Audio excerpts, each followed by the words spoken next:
Hello everyone, welcome to the crash course of networking. इस course में आप different networking protocols, उनकी security and future trends and many more topics जो कि networking related है and उसकी साइबर सिक्योरिटी रिलेटेड है, उन्हें समझेंगे। तो इस कोर्स को पूरा एंड तक ज़रूर देखना ताकि आपको सारी चीज़ें अच्छे से समझ में आए।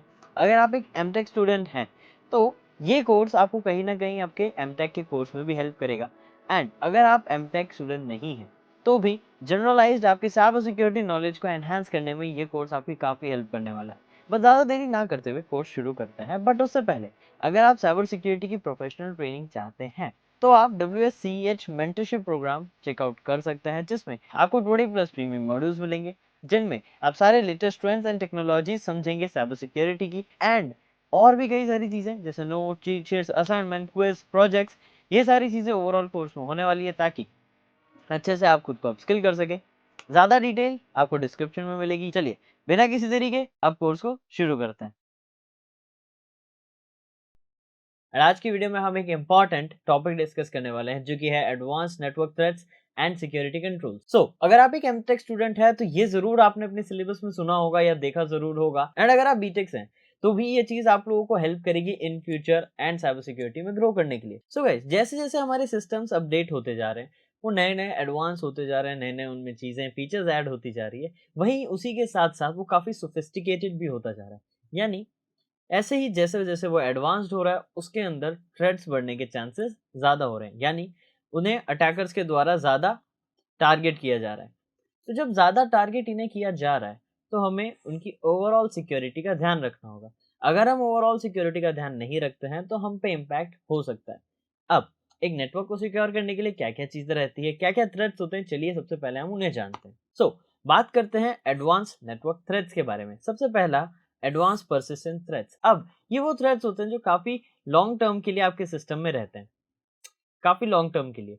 फॉर एग्जाम्पल, एक अटैकर ने आपके सिस्टम पर अटैक किया, एक्सेस लिया, एंड उस एक्सेस को वो वहां पर परसिस्टेंट रख रहा है, यानी उसे एक्सेस को गिव अप नहीं कर रहा या सिक्योरिटी मैकेनिज्म को चेंज करके अपना एक्सेस बनाए रख रहा है। एक लॉन्ग टर्म एक्सेस जब वो बना लेता है तो उसके लिए ईजी हो पाता है बाकी के अदर अपने मोटिव्स को फुलफिल करना, हार्म पहुंचाना, क्योंकि उसका नेटवर्क पे पहले से ही एक्सेस है।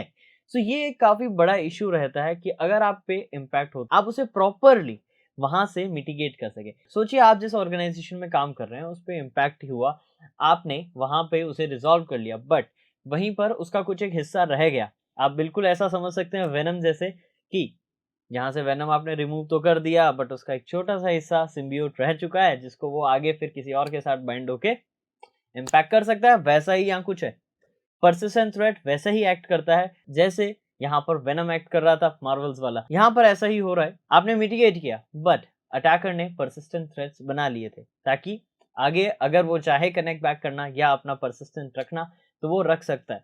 ये नेटवर्क पे काफी बड़ा थ्रेट है। नेक्स्ट आता है जीरो डे एक्सप्लॉइट्स।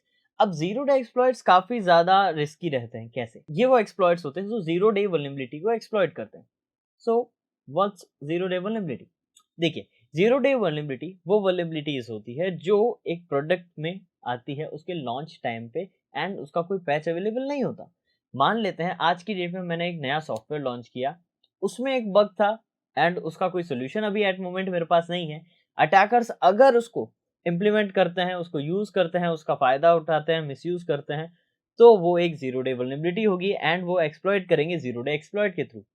अब कई बार ऐसी ऑर्गेनाइजेशंस जब अपडेट्स लॉन्च करती है, फॉर एग्जांपल उन्होंने एक नया अपडेट लाए किसी एक सॉफ्टवेयर का, अब नए सॉफ्टवेयर के अपडेट में एक बग है जिसका उन्हें आइडिया नहीं है, लेकिन अटैकर्स उन्हें यूज कर रहे हैं। उन्हें अगर बग पता चल भी जा रहा है तो उसका पैच एट मोमेंट अवेलेबल नहीं है, तो वो या तो डिप्रिशिएट करेंगे वर्जन को या सिस्टम को डाउन करेंगे, कुछ भी कई सारी चीजें करी जाती है।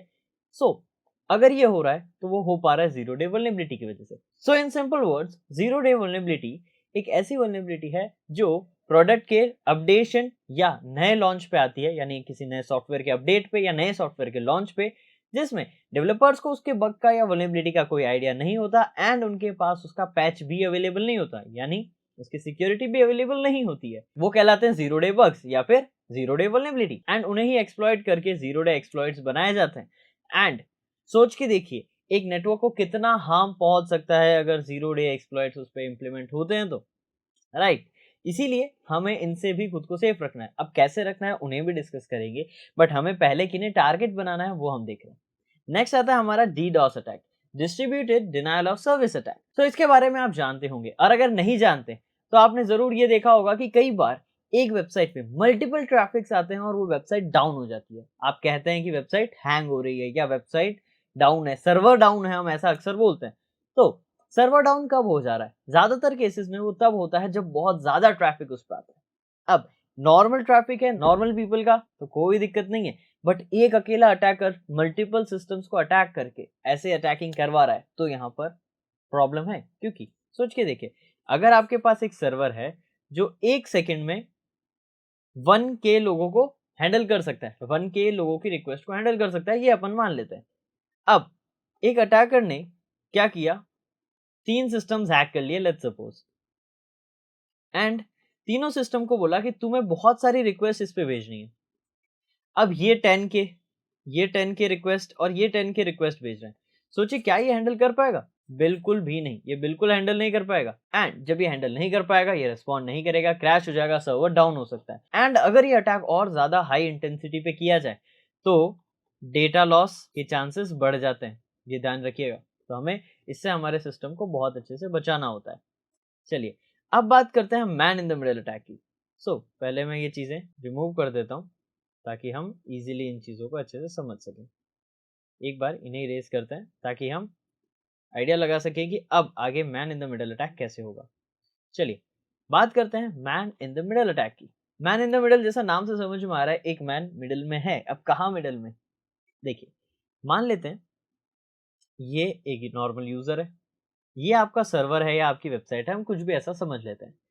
अब ये यूजर रिक्वेस्ट करता है, उसको उसका डेटा सर्वर भेज देता है, रिक्वेस्ट रिस्पॉन्सेज ऐसा ही चलता है। अब रिक्वेस्ट एंड रिस्पॉन्स में बहुत इंपॉर्टेंट डेटा होता है यूजर का। सोच के देखिए, अगर यहाँ पर कोई अटैकर इस डेटा को इन मिडल इंटरसेप्ट कर ले तो डेटा उसे मिल जाएगा, जो कि नहीं मिलना चाहिए। वही कहलाता है man in the middle attack. अब ये एक लोकल एरिया नेटवर्क में करना और ज्यादा आसान हो जाता है, तो आपको नेटवर्क के अंदर तो बहुत ज्यादा ध्यान देना होगा इस वल्नरेबिलिटी का, ताकि आप अपनी सिक्योरिटी को इंप्रूव रख सके। नेक्स्ट आता है रैंसमवेयर। अब रैंसम यानी एक अमाउंट किसी भी चीज के रिगार्डिंग, वेयर यानी एक सॉफ्टवेयर, यानी एक ऐसा सॉफ्टवेयर जो किसी चीज के रिगार्डिंग आपसे अमाउंट मांग रहा है। किस चीज के लिए मांगेगा? आपका डेटा। अब ये करता क्या है ये समझते हैं। यहाँ पर रैंसमवेयर सॉफ्टवेयर आपके डेटा को इनक्रिप्ट कर देते हैं। ये समझ लीजिए आपके डेटा को उन्होंने काइंड ऑफ एक लॉक कर दिया। अब जब आपका डेटा लॉक हो चुका है, इनक्रिप्टेड है, तो उसे डिक्रिप्ट करना पड़ेगा एंड तभी आप उसे एक्सेस कर पाएंगे। लेकिन एक पॉइंट है, इनक्रिप्शन को तोड़ना या रिवर्स करना, डिक्रिप्ट करने के लिए एक की रिक्वायरमेंट होती है, जो कि जिसने इनक्रिप्शन परफॉर्म किया है उसी के पास होती है। तो यानी अटैकर ने जिसने ये सॉफ्टवेयर बनाया है उसी के पास डिक्रिप्शन की अवेलेबल है। अब वो आपको कब देगा? जब आप उसे सम अमाउंट पे करेंगे, जो भी वो मांग रहा है। सो ये अटैक्स आपके डेटा को भी रिस्क पे लाते हैं, आपके नेटवर्क को भी, एंड फाइनेंशियल लॉस तो काफी ज्यादा होता है। एंड इसका हमें बहुत ज्यादा ध्यान रखना होता है क्योंकि ये एक बार इन्फेक्ट कर देता है हमारे सिस्टम को, तो हमारे लिए डेटा रिकवरी बहुत मुश्किल हो जाती है। इसीलिए इससे सेफ रहने के लिए आपको डेटा कंटिन्यूस बैकअप रखना बहुत जरूरी है। इस चीज का आपको बहुत ध्यान रखना है, राइट। चलिए अब बढ़ते हैं हमारे सिक्योरिटी कंट्रोल्स पे। क्या सिक्योरिटी कंट्रोल्स हम फॉलो अप कर सकते हैं in order to be safe from these attacks? हमें क्या करना है? सबसे पहला IDS, एक इंट्रूजन डिटेक्शन सिस्टम। एक काइंड ऑफ ऐसा आप सिस्टम समझ सकते हैं जो आपकी सिक्योरिटी को स्कैन करता है, रिव्यू करता है एंड आपको अलर्ट करता है।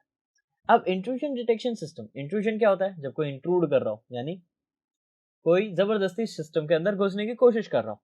सेकंड, डिटेक्शन, डिटेक्ट करता है, एंड सिस्टम तो ऑब्वियसली एक सिस्टम है, यानी एक ऐसा सिस्टम जो इंट्रूजन को डिटेक्ट करे, वो कहलाता है इंट्रूजन डिटेक्शन सिस्टम। अब यहाँ पर इंट्रूजन डिटेक्शन सिस्टम एक ऐसा पीस ऑफ सॉफ्टवेयर है या एक ऐसा पीस ऑफ कोड आप समझ सकते हैं जो आपके नेटवर्क पे आते हुए हर डेटा पैकेट को एग्जामिन करता है, एंड अगर उसमें कुछ भी मलिशियस हुआ तो वो आपको सीधा रिपोर्ट करेगा एंड एक्शन भी परफॉर्म करेगा, यानी ब्लॉक करना, पैकेट्स को रोक देना, पैकेट्स को फिल्टर आउट करना, यूजर को बैन करना, जो भी आपने फंक्शन सेट कर रखे होंगे ये उन्हें फॉलो अप करेगा ताकि आपकी नेटवर्क की सिक्योरिटी बनी रहे। जो कि बहुत अच्छा है। एक IDS एंड एक IPS, इंट्रूजन प्रिवेंशन सिस्टम। ये दोनों चीजें आपके सिस्टम पे जरूर होनी चाहिए, जिससे आपकी नेटवर्क की सिक्योरिटी बहुत ज्यादा एनहेंस होती है। एंड नेटवर्क सिक्योरिटी से रिगार्डिंग अगर आपको कभी क्वेश्चन पूछे कोई interviewer, how we can implement a great network security, so हमें यही बोलना है, IDS, IPS एंड फायरवॉल। ये तीन चीजें आपकी नेटवर्क की सिक्योरिटी को बहुत एनहेंस करती है। ये तीन चीजें हमें अप्लाई जरूर करनी चाहिए। तो अब जब बात फायरवॉल पे आ ही गई है, तो डिस्कस करते हैं फायरवॉल होता क्या है। देखिए, फायरवॉल एक काइंड ऑफ सॉफ्टवेयर है जो एक वॉल की तरह एक्ट कर रहा है। अब ये फायरवॉल है क्या, वॉल किसके थ्रू, किस लिए? ये वॉल फिल्टर करती है डेटा को, जो डेटा सिस्टम के अंदर आ रहा है और जो डेटा सिस्टम से बाहर जा रहा है, दोनों डेटा को। यानी अगर हम सिस्टम से कुछ डेटा बाहर भेज रहे हैं और वो कुछ मलिशियस है या ऐसा है जो नहीं जाना चाहिए, तो वो उसे ब्लॉक करेगा। बाहर से कोई डेटा अंदर आ रहा है जो कि नहीं आना चाहिए, कुछ मलिशियस है, तो वो उसे रोक देगा। सो इस तरीके से ये फायरवॉल काम करता है। अब बारी आती है एंड पॉइंट प्रोटेक्शन की। एंड पॉइंट प्रोटेक्शन एक इंडिविजुअल लेवल पे दिया गया प्रोटेक्शन होता है। जैसे अगर मैं एक ऑर्गेनाइजेशन पे काम कर रहा हूँ एंड मेरे सिस्टम पे एंड सभी के सिस्टम पे एक एंटीवायरस अवेलेबल है, एक फायरवॉल सेटिंग अवेलेबल है, तो वो एंड पॉइंट सिक्योरिटी कहलाएगी या एंड पॉइंट प्रोटेक्शन कहलाएगा। यानी एंड टू एंड यूजर्स पे इंप्लीमेंटेड सिक्योरिटी या एंड सिस्टम पे जो कि एंड पॉइंट्स पे अवेलेबल है सिस्टम्स, उन पे सिक्योरिटी अप्लाई करना एंड पॉइंट प्रोटेक्शन का काम होता है। आप डेटा को इनक्रिप्ट भी कर सकते हो, यानी इनक्रिप्शन भी आप फॉलो अप कर सकते हैं, ताकि आपका डेटा इनक्रिप्टेड होने की वजह से सिक्योर हो जाएगा। यानी अगर किसी को डेटा मिल भी जाए, वो उसे रीड नहीं कर पाएगा, उसे डिक्रिप्शन के लिए की चाहिए होगी जो कि हमारे पास है, जिससे हमारे डेटा की एक एक्स्ट्रा लेयर ऑफ सिक्योरिटी आ चुकी है, जो कि काफी अच्छी बात है, राइट? तो ये फायदा है हमारे इंक्रिप्शन का। नेक्स्ट हमारी बारी आती है SIEM, security information and event management. Same tool जैसा बोला जाता है। अब ये करते क्या है? ये सिंपल टूल्स हैं जो रियल टाइम मॉनिटरिंग करते हैं, रियल टाइम सिक्योरिटी प्रोवाइड करते हैं। यानी रियल टाइम में जो भी डेटा है उसको मॉनिटर करते हैं। एक नेटवर्क में जितना डेटा आ रहा है, जा रहा है, सभी को ये टूल मॉनिटर करेगा। मॉनिटर करने के साथ साथ यहाँ पर अगर कुछ भी मलिशियस होता है, उस पर क्या एक्शन लेना है ये ध्यान रखेगा। कैसे चीजों को फिल्टर आउट करना है, कैसे रिस्क ध्यान रखना है, कैसे अलर्ट देना है कि अगर कुछ मलिशियस होता है, तो ये सारी चीजें SIEM टूल्स ध्यान रखते हैं। अब ऐसे ही कई सारे टूल मार्केट में यूज करे जाते हैं, कई तो इन हाउस भी होते हैं, यानी कई कंपनीज खुद के सॉफ्टवेयर ऐसे बनाती है ताकि उनके अकॉर्डिंग ये काम आसान हो सके। अब सारे टूल्स काइंड ऑफ एक डैशबोर्ड होते हैं चीजों का, जहां पर आप सारी चीजों को रिकॉर्ड देख सकते हो। बट इनको रिव्यू करना, देखना आपको सीखना होता है, समय के साथ आप सीखेंगे एंड यहां से आप अच्छी सिक्योरिटी अप्लाई कर सकते हैं। चलिए, अब यहां हमने सिक्योरिटी कंट्रोल्स की बात करी। अब बात करते हैं इनकी इंप्लीमेंटेशन स्ट्रेटेजीज, हम क्या क्या फॉलो अप करेंगे। देखिए, इंप्लीमेंटेशन स्ट्रेटेजीज वो स्ट्रेटेजीज है जो आपको अप्लाई करनी चाहिए या अप्लाई करनी चाहिए during, in order to keep your network secure. So कौन कौन सी है वो चीजें? पहला, रेगुलर सिक्योरिटी ऑडिट्स। ये तो बहुत ही ज्यादा इंपॉर्टेंट है, लिटरली इंपॉर्टेंट है, क्योंकि अगर आप रेगुलरली अपनी सिक्योरिटी को चेक नहीं करते हैं, तो यहाँ पर बहुत ज्यादा चांसेस हैं कि उसमें बग्स आएंगे, वल्नरेबिलिटीज आएगी एंड उससे रिस्क हो सकता है आपकी सिक्योरिटी पर। सो ऑडिटिंग बहुत जरूरी है। नेक्स्टली आता है एम्प्लॉय ट्रेनिंग। आपके एम्प्लॉयज भी वेल ट्रेन्ड होने चाहिए, ताकि उन्हें ये पता रहे कौन सी चीज क्या कोई थ्रेट है या जेन्युइन है। यानी अगर उन पे कोई अटैक होता है, तो वो खुद डिटरमाइन कर सकें कि ये एक मलिशियस अटैक है एंड उसे उसकी बेसिक सेफ्टी आनी चाहिए। जैसे फॉर एग्जांपल कोई फिशिंग लिंक आता है, तो उनको पता होना चाहिए कि ये फिशिंग लिंक है, फेक है, इस पे क्लिक नहीं करना है। तो बेसिक सिक्योरिटी उन्हें पता है, उन्होंने खुद को सेव कर लिया। अगर उन्हें ये नॉलेज नहीं होती, तो डेटा कॉम्प्रोमाइज हो सकता था और बहुत एडवर्स इफेक्ट आ सकता था। कई सारे आपने न्यूज देखे होंगे जहां पर किसी एम्प्लॉय ने बिना जाने लिंक पे क्लिक किया, मालवेयर उनके सिस्टम पे आया, उसे अफेक्ट किया, सारे सिस्टम्स को इन्फेक्ट किया, सारा डेटा लिया एंड उससे काफी ज्यादा ऑर्गेनाइजेशन को लॉस हुआ, उसकी गुडविल पे, financial loss and many more. So आपके एम्प्लॉयड वेल ट्रेन्ड होना बहुत बहुत बहुत ज्यादा जरूरी है। नेक्स्टली आता है incident response plan.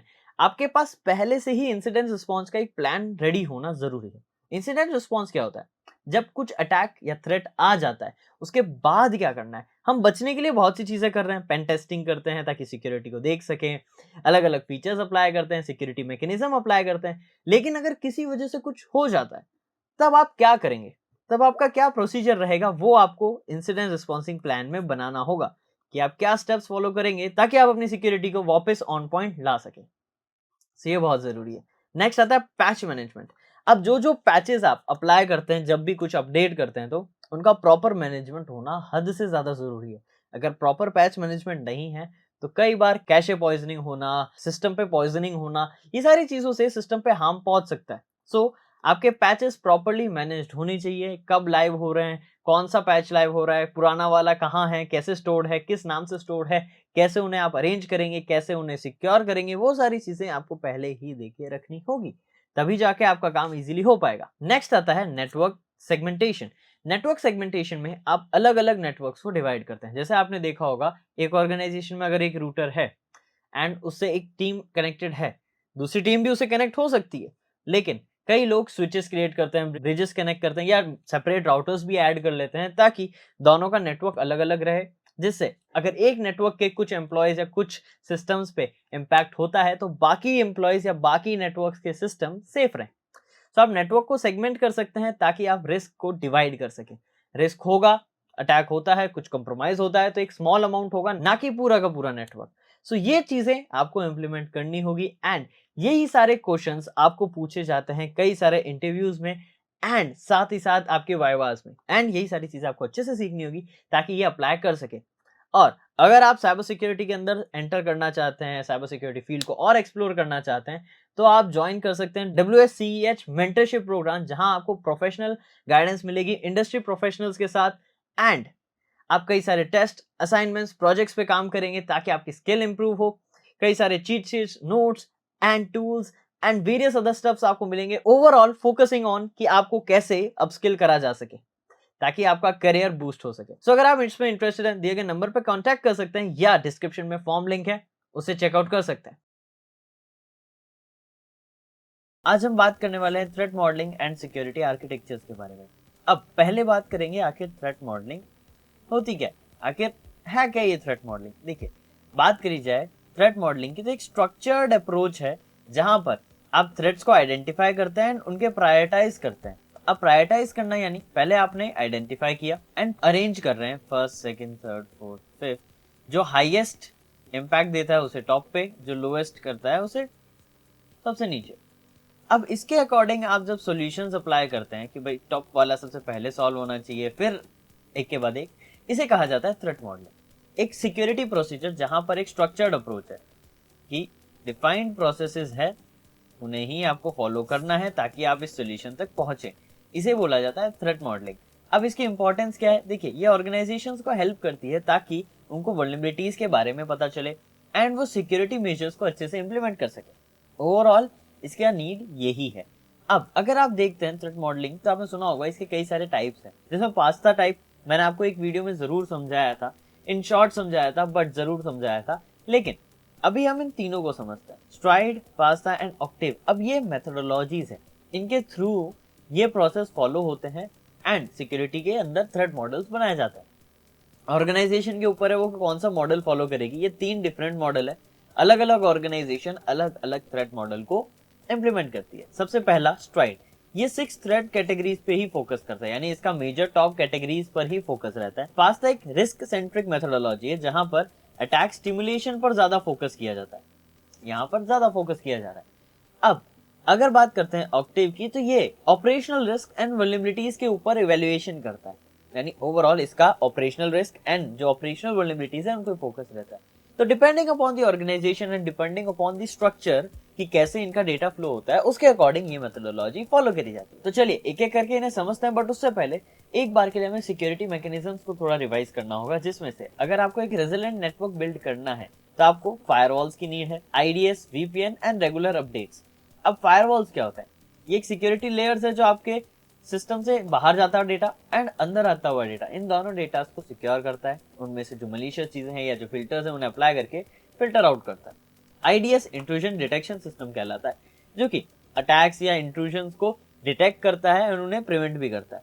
वीपीएन्स, virtual private network, ये एक्स्ट्रा लेयर ऑफ सिक्योरिटी देते हैं क्योंकि यहाँ पर आपको एनोनिमिटी मिलती है, सो ये काफी इंपॉर्टेंट है। अब अगर बात करें रेगुलर अपडेट्स की, अगर हम रेगुलर अपडेट्स नहीं करते तो हमारे सिस्टम पे काफी ज्यादा थ्रेट्स आ सकते हैं, बट अगर हम इन्हें रेगुलरली अपडेट करते हैं तो हमारा सिस्टम काफी सिक्योर रह सकता है, जो हमारे लिए काफी अच्छी बात है। सो इसीलिए ये चीजों का आपको ध्यान रखना बहुत जरूरी है। अब बात करते हैं हमारे स्ट्राइड मैकेनिज्म की। अब स्ट्राइड मैकेनिज्म काम कैसे करता है, सबसे पहला स्ट्राइड में है स्पूफिंग, फिर tampering and repudiation, information disclosure, denial of service and elevation of privileges. अब ये स्ट्राइड इन्हीं प्रोसीजर्स के अराउंड घूमता है, यानी स्पूफिंग को डिटेक्ट करके उसे ब्लॉक करना, रोकना, टेम्परिंग ना हो, डिटेक्ट उसे किया जाए। टेम्परिंग यानी डेटा के साथ छेड़छाड़, स्पूफिंग यानी कोई और किसी और की आइडेंटिटी से जब आप पे कनेक्ट करता है, इसे स्पूफिंग कहा जाता है। अलग अलग तरह की स्पूफिंग करी जाती है, वेब, मैक, आईपी, अलग अलग तरह की होती है। रिपिडेंस ये कहलाता है जहां पर एक यूजर जो कुछ डेटा शेयर कर रहा है या कुछ कम्युनिकेशन हो रहा है वो उसे डिनाई नहीं कर सकता। लेट्स सपोज मैं अगर आपको कुछ प्रोवाइड करता हूँ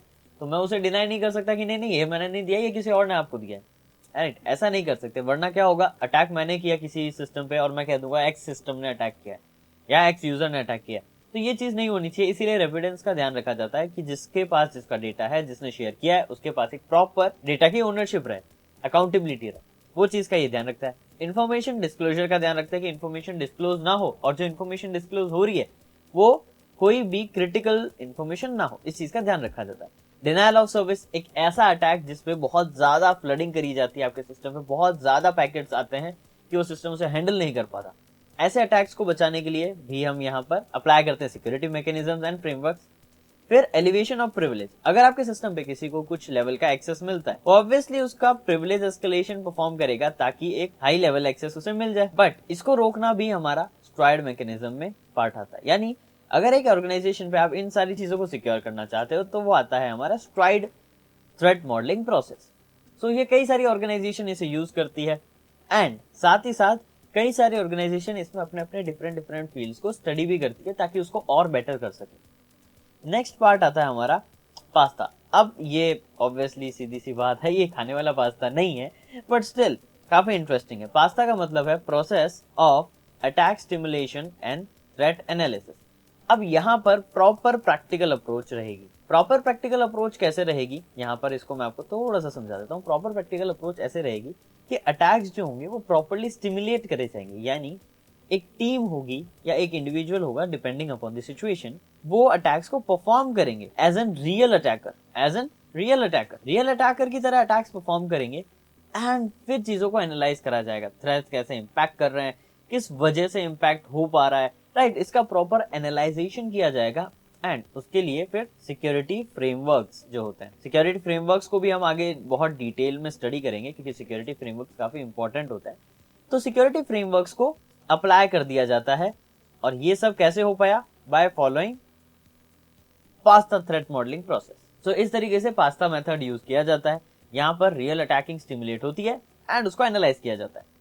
नेक्स्ट हमारा आता है ऑक्टेव। अब ऑक्टेव होता है operational critical threat asset and vulnerability evaluation, यानी यहाँ पर critical threats, assets and vulnerabilities, इन सब को इवेल्युएट किया जाता है, यानी इनको एग्जामिन किया जाता है।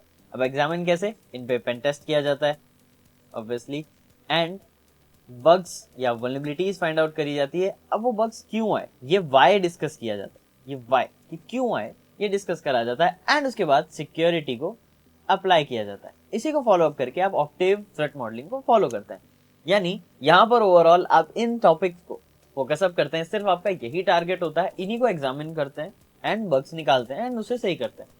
तो 3 तरह की थ्रेट मॉडलिंग होती है जनरली, एंड इन पे डिफरेंट लेवल पे डिफरेंट टास्क परफॉर्म करे जाते हैं। हर तरह की ऑर्गेनाइजेशन अलग एक फ्रेमवर्क ऑप्ट करती है। जो ऑर्गेनाइजेशन जिस टाइप के डेटा सेट को फॉलो अप करती है वो उस तरह का थ्रेट मॉडलिंग प्रोसेस फॉलो करेगी जो उसके ऑर्गेनाइजेशन को परफेक्ट सूट करेगा। आपको ऑर्गेनाइजेशन को देखना होगा कैसे वो वर्क करती है, क्या डेटा वो रखती है, उसके हिसाब से ही आप एक थ्रेट मॉडल प्रोसेस को सेलेक्ट करेंगे। ये बहुत इंपॉर्टेंट है, राइट? इसी के सिनेरियो में सिक्योरिटी आर्किटेक्चर अगर उसमें बनाना है, जो अपन ने अभी मॉडल्स देखे, उसके बाद हमें सिक्योरिटी आर्किटेक्चर को इंप्लीमेंट करना है, तो उसमें क्या चीजें ध्यान रखनी होगी वो देखते हैं। लेयर्ड सिक्योरिटी, यानी मल्टीपल डिफेंसेस की लेयर सेलेक्ट करो। पहला एक शील्ड अगर किसी ने तोड़ दी तो दूसरी लेयर होनी चाहिए, दूसरी है तो तीसरी होनी चाहिए, ताकि मल्टीपल लेयर्स होगी तो सिक्योरिटी ऑब्वियसली हाई होगी, राइट? जीरो ट्रस्ट, अब ये एक तरह का देखा जाए तो टेक्निकली एक फ्रेमवर्क है या सिक्योरिटी को इंप्लीमेंट करने का एक टेक्निक है, जिसमें आपको किसी भी चीज पे ट्रस्ट नहीं करना, हर चीज को डुअल वेरीफाई किया जाएगा। कैसे? आप भी अगर आईडी पासवर्ड डालते हैं तो अब तो ट्रस्ट कर देना चाहिए ना आपका लॉगिन, बट स्टिल आपसे 2 फैक्टर ऑथेंटिकेशन मांगता है एक्स्ट्रा लेयर ऑफ सिक्योरिटी के लिए, क्योंकि जीरो ट्रस्ट माइंडसेट को फॉलो अप अगर आप करते हैं तो आपकी सिक्योरिटी ओवरऑल वहीं पर एनहांस होना शुरू हो जाएगी। एक ड्रास्टिक चेंज आएगा, क्योंकि किसी भी टेक्नोलॉजी या किसी भी यूजर पर अगर आप ट्रस्ट नहीं करते हैं तो आपका फायदा होगा। ऐसा नहीं है कि as a person to person trust नहीं करना, एज एन एक्सेस ट्रस्ट नहीं करना। सो यहाँ पर जीरो ट्रस्ट आता है। नेक्स्ट आता है लीस्ट प्रिविलेज। जो भी यूजर है, जितनी कम से कम उसको आप रिक्वायर कर सकते हो प्रिविलेजेस, वो रिक्वायर करो। अगर ऐसा है कि लीस्ट प्रिविलेज में उसका काम हो सकता है तो उतनी प्रोवाइड करो। एडमिन को ज्यादा चाहिए होती है तो उसके हिसाब से प्रिविलेजेस ज्यादा रहेगी। सो किस यूजर के पास कैसे प्रिविलेज रहनी चाहिए वो आपको डिसाइड करना है, एंड किसी भी नॉर्मल यूजर को एक्सीड नहीं करनी है उसकी प्रिविलेज की क्वांटिटी। लिमिटेड एक्सेस होना जरूरी है। नेक्स्ट आता है आपका नेटवर्क सेगमेंटेशन। नेटवर्क सेगमेंटेशन पे हमने बात कर रखी है, जिसमें आप नेटवर्क को सेगमेंट कर देते हैं। यानी कुछ डिवाइसेस एक नेटवर्क से कनेक्ट हो रखे हैं, एक अलग नेटवर्क है सेम ऑर्गेनाइजेशन में, सेम दूसरे कुछ डिवाइस उनसे कनेक्ट हो रखे हैं। तो अगर ये नेटवर्क कॉम्प्रोमाइज होता है तो ये नेटवर्क पे कनेक्टेड डिवाइसेस सेफ रहेंगे। सो एक्स्ट्रा आपने चीजों को सेगमेंट करके सिक्योर कर दिया, तो ये चीजें नेटवर्क सेगमेंटेशन में आती है। नेक्स्ट आता है डेटा का इंक्रिप्शन। अगर डेटा को आप इंक्रिप्ट कर दे रहे हैं तो इसका मतलब आप डेटा को लॉक कर दे रहे हैं, जो कि बहुत अच्छी बात है। डेटा सिक्योरिटी काफी इससे बढ़ जाती है। Incident response, prepare for security breaches. Incident response करना बहुत जरूरी है। रिस्पॉन्सिंग कि किस तरीके से इंसिडेंट को आप रिस्पॉन्ड करते हो, कैसे समझते हो, वो बहुत जरूरी है। एंड अच्छे इंसिडेंट रिस्पॉन्सिंग स्किल्स आपके पास होनी चाहिए, तभी आप ऐसा कर पाओगे। एंड इस स्किल को बिल्डअप करने के लिए आपको जरूरत होगी एक स्ट्रॉन्ग बेस की। और अगर आप स्ट्रॉन्ग बेस बनाना चाहते हैं तो आपको नीड होगी एथिकल हैकिंग स्किल सेट को सीखने की। और बट अभी के लिए हम बढ़ते हैं हमारे नेक्स्ट टॉपिक पे, जो कि है रेगुलर ऑडिट। रेगुलर ऑडिटिंग इतनी जरूरी इसीलिए है क्योंकि आप अगर रेगुलर ऑडिटिंग नहीं परफॉर्म करते हैं तो आपकी सिक्योरिटी पे हाई चांसेस है ब्रीचेस की हाई चांसेस है, क्योंकि ऑडिट नहीं कर रहे हो तो बग्स आ सकते हैं, तो डेटा ब्रीच होने के चांसेस काफी ज्यादा बढ़ जाते हैं। तो ये चीज आपको ध्यान रखनी है। नेक्स्ट आता है आपका कंप्लाइंस। कंप्लाइंस आपको बात रखता है लीगल एंड रेगुलेटरी रिक्वायरमेंट्स को मीट करना। अगर आप लीगल रिक्वायरमेंट्स या कंपलसरी रिक्वायरमेंट्स को मीट अप नहीं कर रहे हैं तो आपकी सिक्योरिटी पे इंपैक्ट पड़ेगा बहुत ज्यादा। तो ये चीज का भी आपको ध्यान रखना है। थ्रेट मॉडलिंग हमने अभी बात करी, कितना जरूरी है, कैसे फॉलो अप करेंगे, वो सारी चीजें। नेक्स्ट आता है सिक्योरिटी पॉलिसीज। आपके पास बहुत हाई लेवल की सिक्योरिटी पॉलिसीज अवेलेबल होनी चाहिए, ताकि आप इंटरनली अपने सिक्योर कर सके ऑर्गेनाइजेशन को, अपने डिवाइस को, ताकि एक्सटर्नल अटैक्स के टाइम डिटेक्ट करना आसान हो, उसे प्रिवेंट करना आसान हो, एंड सिस्टम को सेव करना काफी आसान हो। तो ये सारी चीजें आपके लिए बहुत जरूरी है समझना, क्योंकि अगर आप इसे नहीं समझते हैं तो एक थ्रेट मॉडल, सिक्योरिटी आर्किटेक्चर आप अच्छे से नहीं बना पाएंगे। और ये बहुत इंपॉर्टेंट टॉपिक आता है, कई सारे एग्जाम्स में पूछा जाता है, कई सारे इंटरव्यूज में पूछा जाता है। एंड साइबर सिक्योरिटी में भी इन टॉपिक्स के बारे में वाइवास डिस्कशंस एंड एग्जाम्स में भी ये टॉपिक्स आते हैं। तो ये काफी इंपॉर्टेंट चीज है, एंड इसको इम्प्लीमेंट करने के लिए, समझने के लिए आपको धीरे धीरे और चीजों को इम्प्रूव करना होगा। हे गाइस, आप सभी जानते हैं वायरलेस टेक्नोलॉजीज हर जगह यूज हो रही है, बट क्या आप जानते हैं क्या क्या चैलेंजेस हमें फेस करने होते हैं ड्यूरिंग वायरलेस टेक्नोलॉजीज को इम्प्लीमेंट करते टाइम?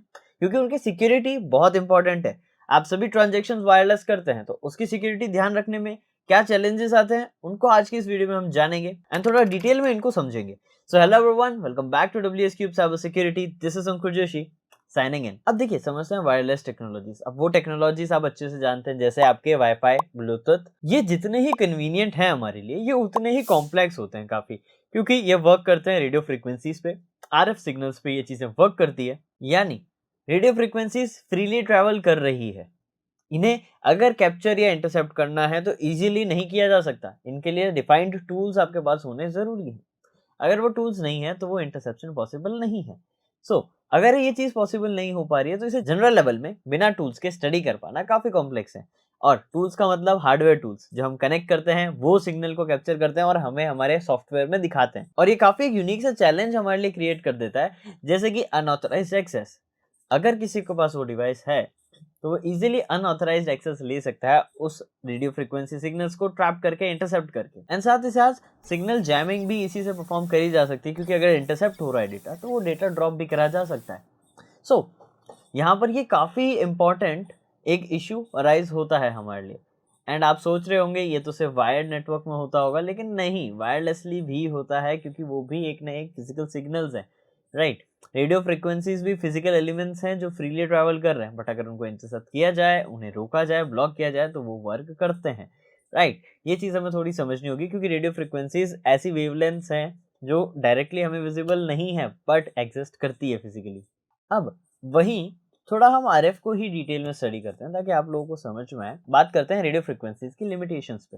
देखिए, नो डाउट रेडियो फ्रिक्वेंसीज काफ़ी लंबी लेंथ तक ट्रैवल कर सकती है। ज़्यादातर हम जो डेटा देखते हैं, जो वायरलेसली ट्रांसफ़र होता है, वो आरएफ के थ्रू करा जाता है। जैसे न्यूज़ टेलीकास्ट, आप जो मूवीज़ देखते हैं, सीरीज़ देखते हैं, वो आपके थ्रू आरएफ सिग्नल से ही आती है।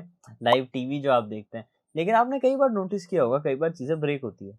क्यों? क्योंकि रेडियो फ्रिक्वेंसीज़ एनवायरनमेंट पे भी मैटर करते हैं। यानी एनवायरनमेंट कैसा है, उस पे फ़र्क पड़ता है। अगर रेडियो फ्रिक्वेंसी यहाँ से वहाँ जा रही है एंड इस दौरान टेम्परेचर हाई है या टेम्परेचर लो है, आंधी चल रही है, तूफान आ रहा है, तो ये सारी जो एनवायरमेंटल कंडीशन है, ये इस ट्रांजेक्शन को इफेक्ट करती है। एंड कई केसेस में बिल्डिंग्स एंड ट्रीज ये सारी चीजें भी ब्लॉक करती है। कैसे? आपने देखा होगा, अगर आप किसी रूम में जाते हैं, वहां पर किसी से कॉल कर पाना थोड़ा कॉम्प्लेक्स होता है कुछ पर्टिकुलर रूम्स में। क्यों? क्योंकि वहां पर दीवारों की बहुत लेयर्स आ जाती है, या दीवारों के अंदर जो चीजें यूज करी गई है वो सिग्नल्स को वहां से पास थ्रू होने नहीं देते, या इजीली पास थ्रू होने नहीं देते हैं। तो ये भी एक इशू आता है रेडियो फ्रीक्वेंसीज में। इसीलिए कहा जाता है कि रेडियो फ्रीक्वेंसीज का frequency management and channel allocation बहुत जरूरी है। अगर आपको याद हो, जब हमने वाईफाई पे पेनिट्रेशन टेस्टिंग करी थी, हमें उसका चैनल नंबर दिखता था। ये चैनल नंबर रेडियो फ्रीक्वेंसीज का ही है जो कि वाईफाई यूज कर रही है। सो वाईफाई जो रेडियो फ्रीक्वेंसी यूज कर रहा है, उसके चैनल्स भी वेरी करते हैं। इसीलिए आपने देखा होगा हर वाईफाई डिफरेंट चैनल पे वर्क करता है। अब यहीं पे एक रिस्क आता है हमारा पैकेट स्निफिंग का। अब जो इंटरसेप्ट कर पा रहा है यूजर, वो पैकेट्स को इजीली समझ पाएगा, एंड उसके पास अगर कोई पैकेट एनालाइजर टूल है, तब तो और आसान है उसके लिए सारे कम्युनिकेशन को अच्छे से समझ पाना। अगर मैं आपको कोई ब्लूटूथ से फाइल भेज रहा हूँ एंड कोई उस सिग्नल्स को इंटरसेप्ट कर रहा है, और उसके पास ब्लूटूथ सिग्नल इंटरसेप्टर के साथ साथ ब्लूटूथ के जो पैकेट्स है उनका एनालाइजर भी है, सॉफ्टवेयर इंस्टॉल होता है, हम कई सारे टूल्स यूज करते हैं, आगे मैं बताऊंगा आपको इन सभी के बारे में।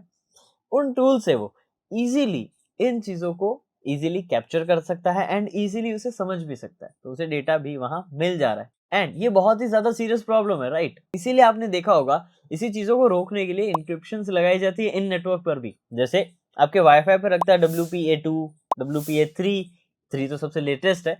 सो ये जो सिक्योरिटीज लग रही है, ये इंक्रिप्शन है, ताकि वो पैकेट अगर उसको इंटरसेप्ट होकर मिल भी जाते हैं, तो वो उसे बिना डिक्रिप्शन की के डिक्रिप्ट नहीं कर सकता। तो इसीलिए हम अलग अलग सिक्योरिटी मैकेनिज्म्स लगाते हैं। इसीलिए आपने देखा होगा कि जब भी हम पेनिट्रेशन टेस्टिंग करते हैं किसी वायरलेस नेटवर्क की या वाईफाई की, अगर हम बात करें पर्टिकुलरली, तो यहाँ पर फाइल्स तो हमें मिल जाती है इंटरसेप्ट करके काफी इजीली, लेकिन उनको क्रैक करना थोड़ा टाइम लेता है, क्योंकि वो की हम कंटिन्यूसली गेस करते हैं एक सॉफ्टवेयर की मदद से, air crack NG. Obviously air crack NG उस गेस करने में बहुत टाइम लगाता है, भले ही वो 10,000 कीज पर सेकंड गेस कर रहा हो, टाइम लगाता है, क्योंकि बहुत ज्यादा कॉम्प्लेक्स कीज होती है इंक्रिप्शन की। आप लोगों ने इंक्रिप्शन वाले टॉपिक में, जहां हमने क्रिप्टोग्राफी पढ़ा था, उसमें जरूर इस चीज को समझा होगा, और अगर नहीं समझा तो चैनल पे वीडियो जाके चेकआउट करो, क्योंकि क्रिप्टोग्राफी सिक्योरिटी वे में सबसे बेस्ट पार्ट है। अगर आपने क्रिप्टोग्राफी अच्छे से इंप्लीमेंट करी है किसी भी नेटवर्क में, आप अच्छे से सिक्योरिटी को मेंटेन कर पाओगे एक हद तक। अब एक हद तक क्यों? वैसे तो सारी सिक्योरिटी बहुत अच्छी हो जाती है क्रिप्टोग्राफी से, लेकिन अगर आपने कहीं छोटी छोटी गलतियां कर दी, तो वो इश्यूज अराइज कराएगी। सो गाइस, देखा आपने किस तरीके से छोटे छोटे प्रॉब्लम्स, छोटे छोटे इश्यूज वायरलेस नेटवर्क्स में अराइज होते हैं, जिनका हमें ध्यान रखना होता है। अब इन्हें टैकल करने के लिए हमने देखा, इंक्रिप्शन हम अच्छे से अप्लाई करेंगे, चैनल को अच्छे से मैनेज करेंगे, फ्रीक्वेंसीज को अच्छे से गो थ्रू होने के लिए एक प्रॉपर मैनेजमेंट होना चाहिए कि भाई सिग्नल यहाँ से यहाँ जा रहा है या रेडियो फ्रीक्वेंसीज ट्रेवल कर रही है। थोड़ा बहुत बेसिक अंडरस्टैंडिंग होनी चाहिए कि रेडियो फ्रीक्वेंसी होती क्या है, काम कैसे करती है। सो ये चीजें हमें समझाती है कि कैसे हम इसके सिक्योरिटी के लिमिटेशंस को सही करके सिक्योरिटी इंप्लीमेंट कर सकते हैं। सो आज हमने देखा वायरलेस में जो रेडियो फ्रीक्वेंसी कम्युनिकेशंस होती है, उनके लिमिटेशंस एंड उनको सिक्योर कैसे करा जाए, एंड ये काफी इंपॉर्टेंट टॉपिक रहता है। सो अगर आपको ये चीजें समझ में आई है एंड क्लियर है, तो वीडियो को लाइक जरूर करना। ये कुछ उन एडवांस टॉपिक्स में से आता है साइबर सिक्योरिटी के, जो काफी इंपॉर्टेंट है। सो अगर आप ऐसे ही और एडवांस्ड टॉपिक्स पे वीडियोस चाहते हैं, तो कमेंट डाउन करिए। बट प्रॉब्लम ये है कि आप लोगों को साथ साथ पढ़ना होगा। अगर हम जो वीडियोस आप लोगों के लिए पोस्ट कर रहे हैं, आप उन्हें सिर्फ देख रहे हैं, तो वो आपको इतनी वैल्यू ऐड नहीं करेंगे। आपको पढ़ के समझ के उन्हें इम्प्लीमेंट करना होगा, और नहीं तो कम से कम पढ़ के समझना तो बहुत जरूरी है। सो अगर आप ये चीजें करने को तैयार हैं, तो और एडवांस टॉपिक आप तक हम लाने को तैयार हैं। लेकिन अगर आप एफर्ट्स नहीं देंगे, तो हम कितने भी एडवांस वीडियो लाएं, वो सिर्फ एज ए यूट्यूब के लाइब्रेरी में रहेंगे, आपको बेनिफिट नहीं करेंगे। सो आपको अपने लिए ये चीज बेनिफिशियल बनानी है, तो अभी चैनल पर जाओ, चीजों को सीखना चालू करो। तो आप ज्वाइन कर सकते हैं WSCH बैच, क्योंकि यहाँ पर हम 20+ प्रीमियम मॉड्यूल्स में कई सारे हैकिंग टिप्स एंड ट्रिक्स को सीखते हैं, स्किल सेट गेन करते हैं, मल्टीपल चीजें आपको अपस्किल करने के लिए भी प्रोवाइड कराई जाती है, जैसे आपके क्लासेस की recording, notes, assignment, cheat sheets, projects and various things जो कि आपको ओवरऑल ग्रो करने के लिए जरूरत है। तो ये सारी चीजें आपको ड्यूरिंग द बैच प्रोवाइड कराई जाती है। और भी कुछ सरप्राइजेस है बट वो आपको मैं वीडियो में नहीं बताऊंगा, ये चीजें हम क्लासेस में डिस्कस करेंगे। एंड अगर आप इंटरेस्टेड हैं तो दिए गए नंबर पे आप कांटेक्ट कर सकते हैं, डिस्क्रिप्शन में और भी डिटेल है, so do check them out. Hello everyone, आज की वीडियो में हम बात करने वाले हैं privacy in wireless devices and wireless communications. So video को शुरू करते हैं। Hello everyone, welcome back to WS Cube cyber security. This is Ankur Joshi signing in. Video शुरू करने से पहले अगर आप इंटरेस्टेड है साइबर सिक्योरिटी रिगार्डिंग चीजें सीखने में फ्रॉम इंडस्ट्री प्रोफेशनल्स, तो आप लिंक डिस्क्रिप्शन में चेक कर सकते हैं। आपके लिए वहां पर कुछ है जिससे आप अपनी साइबर सिक्योरिटी जर्नी को किक स्टार्ट कर सकते हैं। सो चलिए बिना किसी देरी के अब आगे बढ़ते हैं एंड जानते हैं प्राइवेसी इन वायरलेस कम्युनिकेशंस के बारे में। सबसे पहले बात करते हैं importance of privacy in wireless networks. देखिए, आप सभी जानते हैं जैसे जैसे चीजें डिजिटल हो रही है, वायरलेस नेटवर्क्स ही कई ज्यादा यूज करे जा रहे हैं, राइट। हर किसी सिनेरियो में वायरलेस नेटवर्क्स को ज्यादा प्रीफर करा जा रहा है। अब यहाँ पर अकॉर्डिंग टू अ सर्वे अगर हम बात करें तो 60% ऐसे लोग हैं जिनको अभी भी अपने डिजिटल या ऑनलाइन प्राइवेसी की चिंता होती है, अगर वो सारे मेजर्स फॉलो अप करते हैं तो भी। तो ऐसा क्यों है? क्योंकि कई सारे लोग स्टिल अगर फॉलो अप नहीं करते हैं कुछ चीजें तो उनसे इम्पैक्ट आता है एंड साथ ही साथ और भी चीजें उन्हें इफेक्ट करती है। कई लोगों में डर है कि वाईफाई यूज करते हुए अगर कोई प्राइवेट इंफॉर्मेशन, बैंक की डिटेल्स अगर कहीं लीक हो गई उस नेटवर्क में तो प्रॉब्लम हो सकती है। तो ये चीज आपको भी ध्यान रखनी होगी ताकि आप अपने नेटवर्क को भी सिक्योर रख सके। और एज एन ऑर्गेनाइजेशन में अगर आप काम करते हैं तो उसका नेटवर्क भी सिक्योर हो, ताकि एम्प्लॉय या किसी और का डेटा आपके किसी और अटैकर तक या किसी और पर्सन तक ना जाए without any authorization and authentication. तो ये बहुत जरूरी है। इसीलिए अब समझते हैं हमारे सेकंड सेगमेंट में कि कैसे हम मेंटेन करेंगे प्राइवेसी इन वायरलेस नेटवर्क्स। अब देखिए, वायरलेस नेटवर्क्स जैसे वाईफाई, ब्लूटूथ, ये कुछ ऐसी रेडियो फ्रिक्वेंसीज हैं जो वायरलेस कम्युनिकेशन में यूज करी जाती है। अब अगर आपको इनमें सिक्योरिटी अप्लाई करनी है, प्राइवेसी मेंटेन करनी है, सबसे पहली चीज जो आपको फॉलो अप करनी होगी वो है आपके इनक्रिप्शन। इनक्रिप्शन एक extra layer of security add कर देता है ताकि आपका जो भी डेटा फ्लो में जा रहा है, अगर आपका डेटा आ भी रहा है या जा भी रहा है उस वायरलेस नेटवर्क से, तो वो प्रॉपर इनक्रिप्टेड हो, यानी एक extra layer of security added हो ताकि उसे कोई ब्रीच ना कर सके। अब इनक्रिप्शन में अगर किसी को वो मिल भी जाता है डेटा किसी भी टेक्निक से, तो इनक्रिप्शन को क्रैक करने में टाइम लगेगा। और अगर आप चाहते हो वो और कॉम्प्लेक्स हो जाए उसको क्रैक कर पाना, तो आप कर सकते हो एक अच्छी इनक्रिप्शन को यूज, यानी एक बेटर इनक्रिप्शन मेथड यूज करो जिससे टाइम और बढ़ जाए। जैसे अगर आप वाईफाई यूज करते हैं तो WPA3 सबसे हाईएस्ट इनक्रिप्शन लेवल है, तो वो यूज करिए। आप सभी के फोन्स में, जो भी लेटेस्ट फोन्स हैं, सभी में हॉटस्पॉट सेटिंग्स में भी आपके wifi type WPA3 personal available है। लेकिन कई लोग सिर्फ WPA2 ही यूज करते हैं या WPA2 PSK।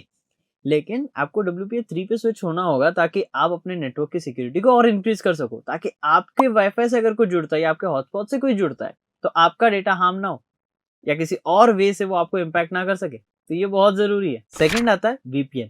आप VPN का यूज कर सकते हैं एक नेटवर्क में कनेक्टेड होते हुए भी। जैसे अगर मैं एक राउटर से कनेक्टेड हूँ, एक वाईफाई से कनेक्टेड हूँ, मैं स्टिल एक VPN से कनेक्ट होऊंगा ताकि अगर मुझ पे कोई अटैक करना चाहे तो उसको मेरा डेटा इजीली उस नेटवर्क में फ्लो होता ना दिखे। अब कई केसेस में कुछ डेटा दिखता है, नो डाउट, बट उसे भी हम थोड़ा बहुत सिक्योरिटी प्रोटोकॉल्स अप्लाई करके छुपा सकते हैं। इसीलिए हमारा नेक्स्ट मेजर पॉइंट है सिक्योर्ड प्रोटोकॉल्स का यूज। चलो अब थोड़े और प्रैक्टिकल पॉइंट आउट पे आते हैं। आप लोगों ने सुना होगा कि अगर हम अक्सर बहुत ज्यादा फीचर्स अप्लाई कर देते हैं सिक्योरिटी के तो एक्सेसिबिलिटी कम हो जाती है, जिससे एक्सेसिबिलिटी एंड सिक्योरिटी का परफेक्ट बैलेंस बना रहे। क्या चीजें हम कर सकते हैं, चलिए इसको एक एग्जांपल से समझते हैं। चलिए आप एक वाईफाई से कनेक्टेड हैं कॉफी शॉप पे। अब वो ऑब्वियसली ओपन होगा, हर कोई उससे कनेक्ट हो सकता है, तो उसमें एक्सेसिबिलिटी बढ़ी हुई है। भले ही वो वाईफाई फ्री है लेकिन कई लोग उसे एक्सेस कर सकते हैं, तो इसीलिए यहाँ पर प्राइवेसी कम है।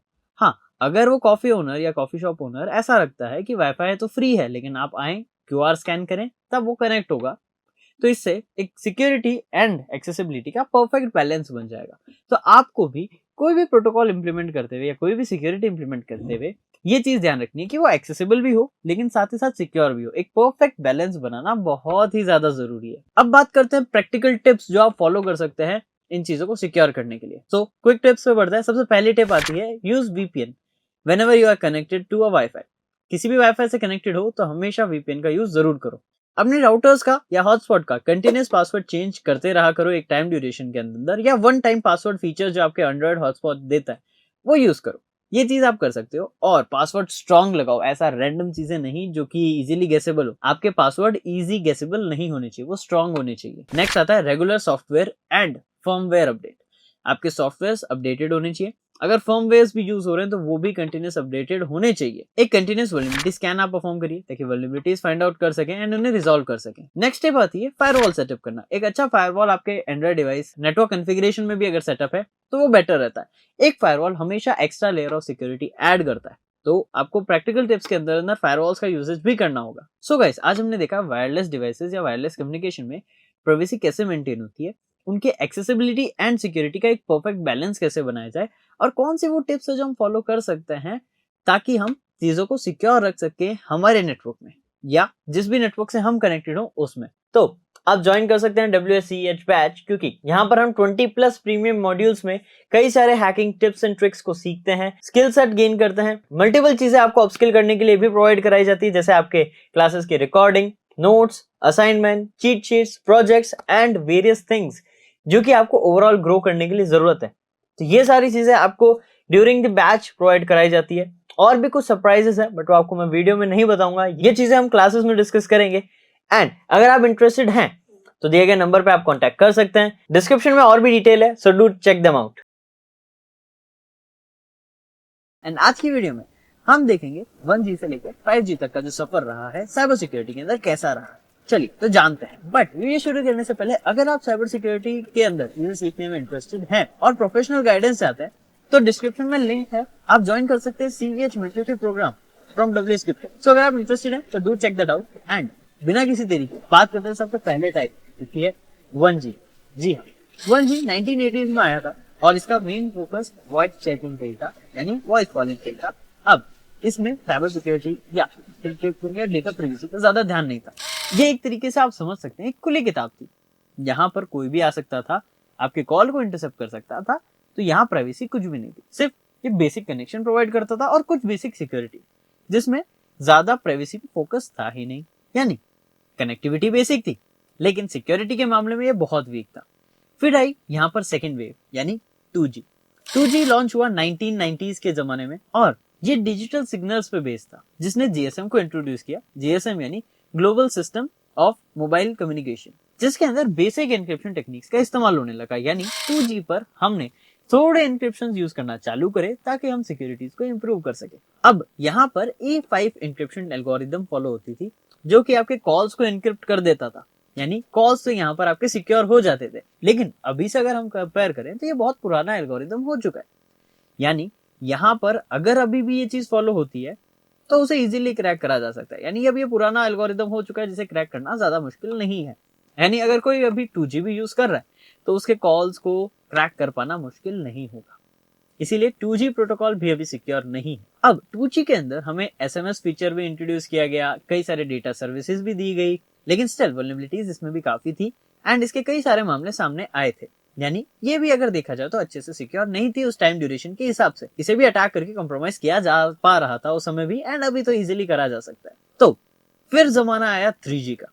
यहाँ पर थोड़ी और ज्यादा सिक्योरिटी एनहांस हुई। 3G यानी थर्ड जनरेशन। अब ये 200 के टाइम पे आया था एंड हाई स्पीड इंटरनेट को लेकर इसने काफी ज्यादा पॉपुलैरिटी गेन करी। ये काफी ज्यादा हाई स्पीड में था उस टाइम ड्यूरेशन के हिसाब से। UMTS का यूज किया था, यानी यूनिवर्सल मोबाइल टेलीकम्युनिकेशन सिस्टम, जिसमें स्ट्रॉन्गर इंक्रिप्शन टेक्निक फॉलो करी जाती थी। यानी यहाँ पर अच्छी खासी इंक्रिप्शन आपको देखने को मिलती थी। अब कौन सी इंक्रिप्शन टेक्निक यहाँ यूज होती थी उसका नाम है कासुमी, KASUMI। कासुमी टेक्निक इंक्रिप्शन की यहाँ पर यूज करी जाती थी। अब इतना सब होने के बाद भी इसमें कहीं ना कहीं छोटी छोटी वल्नरेबिलिटीज और थी। यानी ये स्पीड के मामले में तो अच्छा था, काफी फास्ट था और इसने इस जनरेशन को काफी ज्यादा फास्ट डेटा ट्रांसफर से इंट्रोड्यूस कराया, लेकिन स्टिल इसमें कहीं ना कहीं सिक्योरिटी के कुछ गैप्स थे। इसीलिए नेक्स्ट इंट्रोड्यूस हुआ फोर्थ जनरेशन यानी आपका 4G, जो कि LTE टेक्नोलॉजी पे बेस्ड था, जो कि है लॉन्ग टर्म इवोल्यूशन टेक्निक। अब ये इस टेक्निक को फॉलो करता था एंड नॉट ओनली इसने स्पीड को फास्ट किया, साथ ही साथ सिक्योरिटी भी काफी अच्छी इसने इंप्लीमेंट करी। अब यहाँ पर आपके एसएमएस एंड कॉल्स दोनों ही काफी हाई लेवल इंक्रिप्टेड रहते हैं, यानी इंक्रिप्शन काफी अच्छे लेवल पे था। कॉल और एसएमएस को इंटरसेप्ट अगर कर भी लेता है कोई तो उसे समझ नहीं पाएगा, पढ़ नहीं पाएगा, तो डेटा प्राइवेसी यहाँ पर अच्छी मेंटेन हुई। अब यहाँ पर इसने IPsec एंड AES इंक्रिप्शन एल्गोरिदम का यूज किया, जो कि काफी अच्छी एल्गोरिदम थी एंड इसने काफी ज्यादा इंक्रिप्शन में हेल्प करी, अच्छे स्ट्रॉन्ग बनाने में उसे। अब इस जनरेशन में काफी अच्छे से सिक्योरिटी को इवॉल्व किया, लेकिन स्टिल यहाँ पर MITM जैसे कुछ अटैक्स का पोटेंशियल रिस्क था। MITM यानी man in the middle attack करा जा सकता था, तो यहाँ पर भी कुछ सिक्योरिटी रिस्क थे। तो इसके बाद आई हमारी 5th generation 5G। 5G speed ही नहीं, कनेक्टिविटी का एक नया एरा लेकर आई, और इसी एरा के साथ नए थ्रेट्स भी आए और कई सारे सिक्योरिटी चैलेंजेस भी। अब 5G नेटवर्क काफी बड़ा नेटवर्क, काफी फास्ट नेटवर्क था एंड इसमें कई सारे मल्टीपल डिवाइसेस कनेक्ट हो सकते थे, यानी एक नेटवर्क में मल्टीपल डिवाइस अगर कनेक्ट हो रहे हैं तो अटैक सरफेस काफी ज्यादा बढ़ जा रहा था यहाँ पर। अब इसमें नेटवर्क स्लाइसिंग का भी कॉन्सेप्ट था, जहां पर अलग अलग नेटवर्क के अलग अलग सर्विसेज को स्लाइस करके अलग अलग नेटवर्क में सेगमेंट कर दिया जाता था। लेकिन प्रॉब्लम ये थी कि अगर एक नेटवर्क की स्लाइस कॉम्प्रोमाइज हो जाती है तो बाकियों में भी रिस्क आएगा, यानी इशू फिर भी एग्जिस्ट कर रहा है। और उसी के बाद IoT डिवाइसेस का 5G से कनेक्ट होना, IoT डिवाइसेस यानी हार्डवेयर डिवाइसेस भी इंटरनेट से कनेक्ट हो रहे हैं एंड यहाँ पर और अटैक वेक्टर बढ़ रहा है, इनका इस्तेमाल बढ़ रहा है और इसी के साथ साथ सिक्योरिटी चैलेंजेस भी बढ़ रहे हैं और साथ ही साथ नीड बढ़ रही है साइबर सिक्योरिटी की। सो अगर अभी की बात करी जाए तो इस मोमेंट में साइबर सिक्योरिटी की इंपॉर्टेंस पहले से और भी ज्यादा बढ़ गई है। नो डाउट सिक्योरिटी बढ़ी है, लेकिन साइबर सिक्योरिटी की नीड भी उतनी ही बढ़ी है जितनी सिक्योरिटी इंप्रूव हुई है, यानी साइबर सिक्योरिटी अभी भी कुछ ज्यादा ही डिमांड में है IoT services, network services, web regarding services को लेकर। सो हर फील्ड में साइबर सिक्योरिटी की नीड रहेगी और अगर आप इसमें इंटरेस्टेड है तो लिंक डिस्क्रिप्शन में है, चेकआउट जरूर करना उसे। सो गाइस, देखा आपने 1st जनरेशन से लेकर 5 जनरेशन यानी 1G से लेकर 5G तक कितने नेटवर्क के चैलेंजेस हमने फेस किए, कैसे इन्हें इंप्रूव किया, कैसे और चीजें इंप्रूव करी जा सकती है। आगे हम और अच्छे से इस पे बात करेंगे ताकि फ्यूचर टेक्नोलॉजीज इंप्रूव हो, हम और अच्छे से बेटर चीजें सीख पाए एंड नए नए कॉन्सेप्ट को समझ सके। आज की वीडियो में हम बात करने वाले हैं दो इंपॉर्टेंट टेक्नोलॉजीज जो कम्युनिकेशन में यूज होती है, CDMA एंड TDMA। अब ये दोनों क्या है, इनके क्या बग्स हैं, चलिए जानते हैं। So hello everyone, welcome back to WS Cube cyber security. This is Ankur Joshi signing in. अब देखिए, CDMA TDMA ये दोनों नेटवर्किंग या कम्युनिकेशन की काफी इंपॉर्टेंट टेक्नोलॉजीज है, बट क्या आप इनकी वल्नरेबिलिटीज के बारे में जानते हैं और इनकी सिक्योरिटी कैसे ध्यान में रखी जाए, कैसे इनकी सिक्योरिटी इंप्रूव करी जाए, क्या इसके बारे में आइडिया है आप लोगों को? अगर नहीं तो इस वीडियो को एंड तक जरूर देखना और अगर वीडियो पसंद आए तो वीडियो को लाइक करना, ऐसी और वीडियोस के लिए चैनल को सब्सक्राइब कर देना। तो बात करते हैं सबसे पहले CDMA। तो चलिए बात करते हैं सबसे पहले इनके फुल फॉर्म के बारे में। CDMA यानी code division multiple access and TDMA मतलब टाइम डिवीजन मल्टीपल एक्सेस। अब ये दोनों ही टेक्नोलॉजीज मोबाइल नेटवर्क में या मोबाइल कम्युनिकेशन में यूज होती है, बट इन दोनों का काम करने का तरीका अलग अलग है। तो चलिए इनको पहले समझते हैं। CDMA के अंदर मल्टीपल यूजर्स को एक ही फ्रीक्वेंसी बैंड पर रखा जाता है, बट उन्हें अलग अलग एक्सेस कोड दिए जाते हैं जिससे वो आपस में कम्युनिकेट कर सके। बट इससे होगा क्या? अब ये टेक्नोलॉजी यूजर्स को एक दूसरे से अलग रखेगी। ऐसा समझ लीजिए, एक भरे हुए रूम के अंदर जहां पर बहुत सारे लोग हैं, बट आप आपस में एक जने के साथ ही चैट कर पा रहे हैं, वॉइस चैट, यानी सब लोग एक ही नेटवर्क में हैं, लेकिन सबको एक अलग अलग कम्युनिकेशन मिल रखा है ताकि क्रॉस कनेक्शंस ना हो। बट क्योंकि यहाँ पर सब एक ही जगह हैं, तो यहाँ पर कभी कभार क्रॉस कनेक्शंस बन सकते हैं, लेकिन बहुत रेयरली। लेकिन TDMA के अंदर टाइम स्लॉट वेरिएशन चलता है, यानी एक पर्टिकुलर यूजर को एक पर्टिकुलर टाइम स्लॉट दिया जाता है कि इसी फ्रीक्वेंसी पे आप ये पर्टिकुलर डेटा शेयर कर सकते हैं। उस टाइम लिमिट के बाद आपको दूसरा स्लॉट मिलेगा या फिर आप वो डेटा सेट को वापस भेजें दूसरे स्लॉट से। ऐसा यहाँ पर TDMA के अंदर चलता है। इसको आप ऐसा समझ सकते हैं कि जैसे मान लेते हैं आप एक ट्रेन के लिए वेट कर रहे हैं स्टेशन पे, जब तक आप सारा डेटा भेजते हैं एक ट्रेन में, एक बार ट्रेन चली गई तो आपको वेट करना पड़ेगा अगले टाइम स्लॉट का, उसके अंदर फिर आप अपना डेटा भरेंगे एंड फिर भेजेंगे। ऐसा कुछ आप TDMA को कंसीडर कर सकते हैं। अब बारी आती है हमारे वीडियो के सेकंड सेगमेंट की, जहां पर इनके सिक्योरिटी मैकेनिज्म्स के बारे में हम बात करेंगे। दोनों ही काफी अच्छी टेक्नोलॉजीज है, दोनों में ही अपने अपने तरह के सिक्योरिटी मैकेनिज्म्स यूज होते हैं, लेकिन अब वो कैसे हैं, क्या है, वो चलिए जानते हैं। सबसे पहले बात करते हैं CDMA की। अब इसमें इंक्रिप्शन यूज होता है और एनकोडिंग भी। अब एन्क्रिप्शन यूज हो रहा है, मतलब बिना एक्सेस कोड या बिना की के कोई भी उस डेटा को रीड नहीं कर पाएगा या एग्जामिन नहीं कर पाएगा। किसी भी तरीके से इंटरसेप्ट करके अगर उसने डेटा ले भी लिया तो वो डेटा बिना की के कोई काम करेंगे। तो एक अच्छी लेयर ऑफ सिक्योरिटी सीडीएमए आपको प्रोवाइड करा रहा है, क्योंकि यहाँ एक्सेस कोड भी जनरेट हो रहा है हर पर्टिकुलर यूजर का। अब टीडीएमए भी ये सेम चीज यूज करता है, लेकिन क्योंकि यहाँ पर टाइम स्लॉट्स हैं हर चीज के, तो हर बार एक अलग कनेक्टिविटी में एक्सेस कोड बदलेगा। यानी इस वजह से एक एक्स्ट्रा लेयर ऑफ सिक्योरिटी बन रही है, क्योंकि हर बार टाइम स्लॉट जब चेंज हो रहा है एक्सेस कोड नया बन रहा है। राइट, टीडीएमए ज्यादा सिक्योर है एज कम्पेयर टू सीडीएमए, क्योंकि एक extra layer of security TDMA के अंदर लग रही है। यहाँ पर ऑथराइज्ड यूजर ही दोनों में एक्सेस कर पाते हैं इसी की वजह से, तो यानी दोनों के अंदर ही अनऑथराइज्ड एक्सेस बहुत कम पॉसिबल है। चांसेस यहाँ पर काफी ज्यादा लो हो जाती है, क्योंकि देखो लो इसीलिए कह रहा हूँ क्योंकि कहीं ना कहीं अगर यूजर ने कहीं भी गलती कर दी तो ऑब्वियसली चांस हो सकता है, क्योंकि साइबर सिक्योरिटी के अंदर सबसे वीकेस्ट लिंक जो है वो ह्यूमन ही है। Human is the weakest link in the chain of cyber security, ये काफी पॉपुलर सेइंग है। चलिए अब बढ़ते हैं थर्ड सेगमेंट पे, जहां पर इनके हम स्ट्रेंथ्स के बारे में बात करेंगे, क्या इनके पावर है। अब बात आती है सीडीएमए की, तो सीडीएमए के अंदर मल्टीपल यूजर्स एक ही फ्रीक्वेंसी बैंड पे कनेक्ट हो सकते हैं और सब अलग अलग अपने इंडिविजुअली कम्युनिकेशन कर सकते हैं विदाउट एनी इंटरफेरेंस, जो कि काफी अच्छी बात है। सेकेंडली, यहाँ पर इंटरफेरेंस के बिना तो सारी चीजें हो ही रही है, लेकिन अनऑथराइज एक्सेस भी कोई नहीं ले सकता, क्योंकि इसकी इनक्रिप्शन काफी स्ट्रॉन्ग है, इसमें काफी ज्यादा अच्छे मैकेनिज्म्स यूज हो रखे हैं, तो ये इसके मेजर फीचर्स है। अब टीडीएमए की बात करें तो यहाँ पर टाइम स्लॉट्स है। अगर टाइम स्लॉट्स है तो यहाँ पर डेटा काफी ज्यादा ऑर्गेनाइज्ड रहता है, और इसी वजह से डेटा लॉस होने के चांसेस काफी कम हो जाते हैं। बाहर से कोई इंटरफेयर करे, इंटरफेरेंस वाला तो और यहाँ पर कम हो जाता है, क्योंकि टाइम स्लॉट्स वेरी कर रहे हैं। और इंक्रिप्शन तो ये बहुत अच्छी प्रोवाइड करता ही है, जिससे सिक्योरिटी ऑफ डेटा और ज्यादा इंक्रीज हो जाती है। अब बात करते हैं फोर्थ सेगमेंट में पोटेंशियल थ्रेट्स के बारे में। इन टेक्नोलॉजीज को नुकसान कहाँ कहाँ किन चीजों से है। अगर सबसे पहले बात करी जाए सीडीएमए की, यहाँ पर सारा खेल उस एक्सेस कोड पे डिपेंड है जो कि यूजर्स को मिल रहा है। अब किसी भी तरीके से टेक्निक से अगर किसी ने वो एक्सेस कोड निकाल लिया तो वो अनऑथराइज्ड एक्सेस ले सकता है, यहाँ पर ये प्रॉब्लम। एंड टीडीएमए की अगर बात करी जाए तो इस केस सिनेरियो में टाइम स्लॉट का मैनिपुलेशन करा जा सकता है। एक्सेस कोड अगर गेस कर लिया तो सेम यहाँ पर इंक्रिप्शन को तोड़ा जा सकता है। और यहाँ पर टीडीएमए के अंदर टाइम स्लॉट की वजह से डेटा बहुत ज्यादा अच्छे से ऑर्गेनाइज्ड है, डेटा को इंटरसेप्ट कर पाना इजी हो जाएगा अगर वो ये मैकेनिज्म को क्रैक कर लेता है। तो यहाँ पर काफी ज्यादा इन पे रिस्क आ जाता है, तो इन्हें ही सिक्योर करना बहुत ज्यादा इंपॉर्टेंट है। एंड अगर आप इंटरेस्टेड हैं इन्हीं सारी अटैकिंग टेक्निक्स में तो आप ज्वाइन कर सकते हैं WSCH बैच, क्योंकि यहाँ पर हम 20+ प्रीमियम मॉड्यूल्स में कई सारे हैकिंग टिप्स एंड ट्रिक्स को सीखते हैं, स्किल सेट गेन करते हैं, मल्टीपल चीजें आपको अपस्किल करने के लिए भी प्रोवाइड कराई जाती है, जैसे आपके क्लासेस की recording, notes, assignment, cheat sheets, projects and various things जो कि आपको ओवरऑल ग्रो करने के लिए जरूरत है। तो ये सारी चीजें आपको ड्यूरिंग द बैच प्रोवाइड कराई जाती है। और भी कुछ सरप्राइजेस है बट वो आपको मैं वीडियो में नहीं बताऊंगा, ये चीजें हम क्लासेस में डिस्कस करेंगे। एंड अगर आप इंटरेस्टेड हैं तो दिए गए नंबर पे आप कांटेक्ट कर सकते हैं, डिस्क्रिप्शन में और भी डिटेल है, so do check them out. So देखा आपने किस तरीके से ये इंपॉर्टेंट है इनकी सिक्योरिटी। अब अगर हम कंक्लूजन पे बढ़े तो मैं आपको यही कहूंगा, दोनों ही लेटेस्ट टेक्नोलॉजीज अपने अपने चीज़ों पे वर्क करती है, अपने आप को इंक्रीज कर रही है। बेस्ट ये रहेगा कि आप अपनी चीज़ों का ध्यान रखें एंड इनको स्टडी करते रहें। नो डाउट ये चीज़ें आप लोगों के लिए थोड़ी नई होगी, बट हर बार नई नई चीज़ें एक्सप्लोर करना, नई नई चीज़ें समझना हमें और बेटर बनाता है।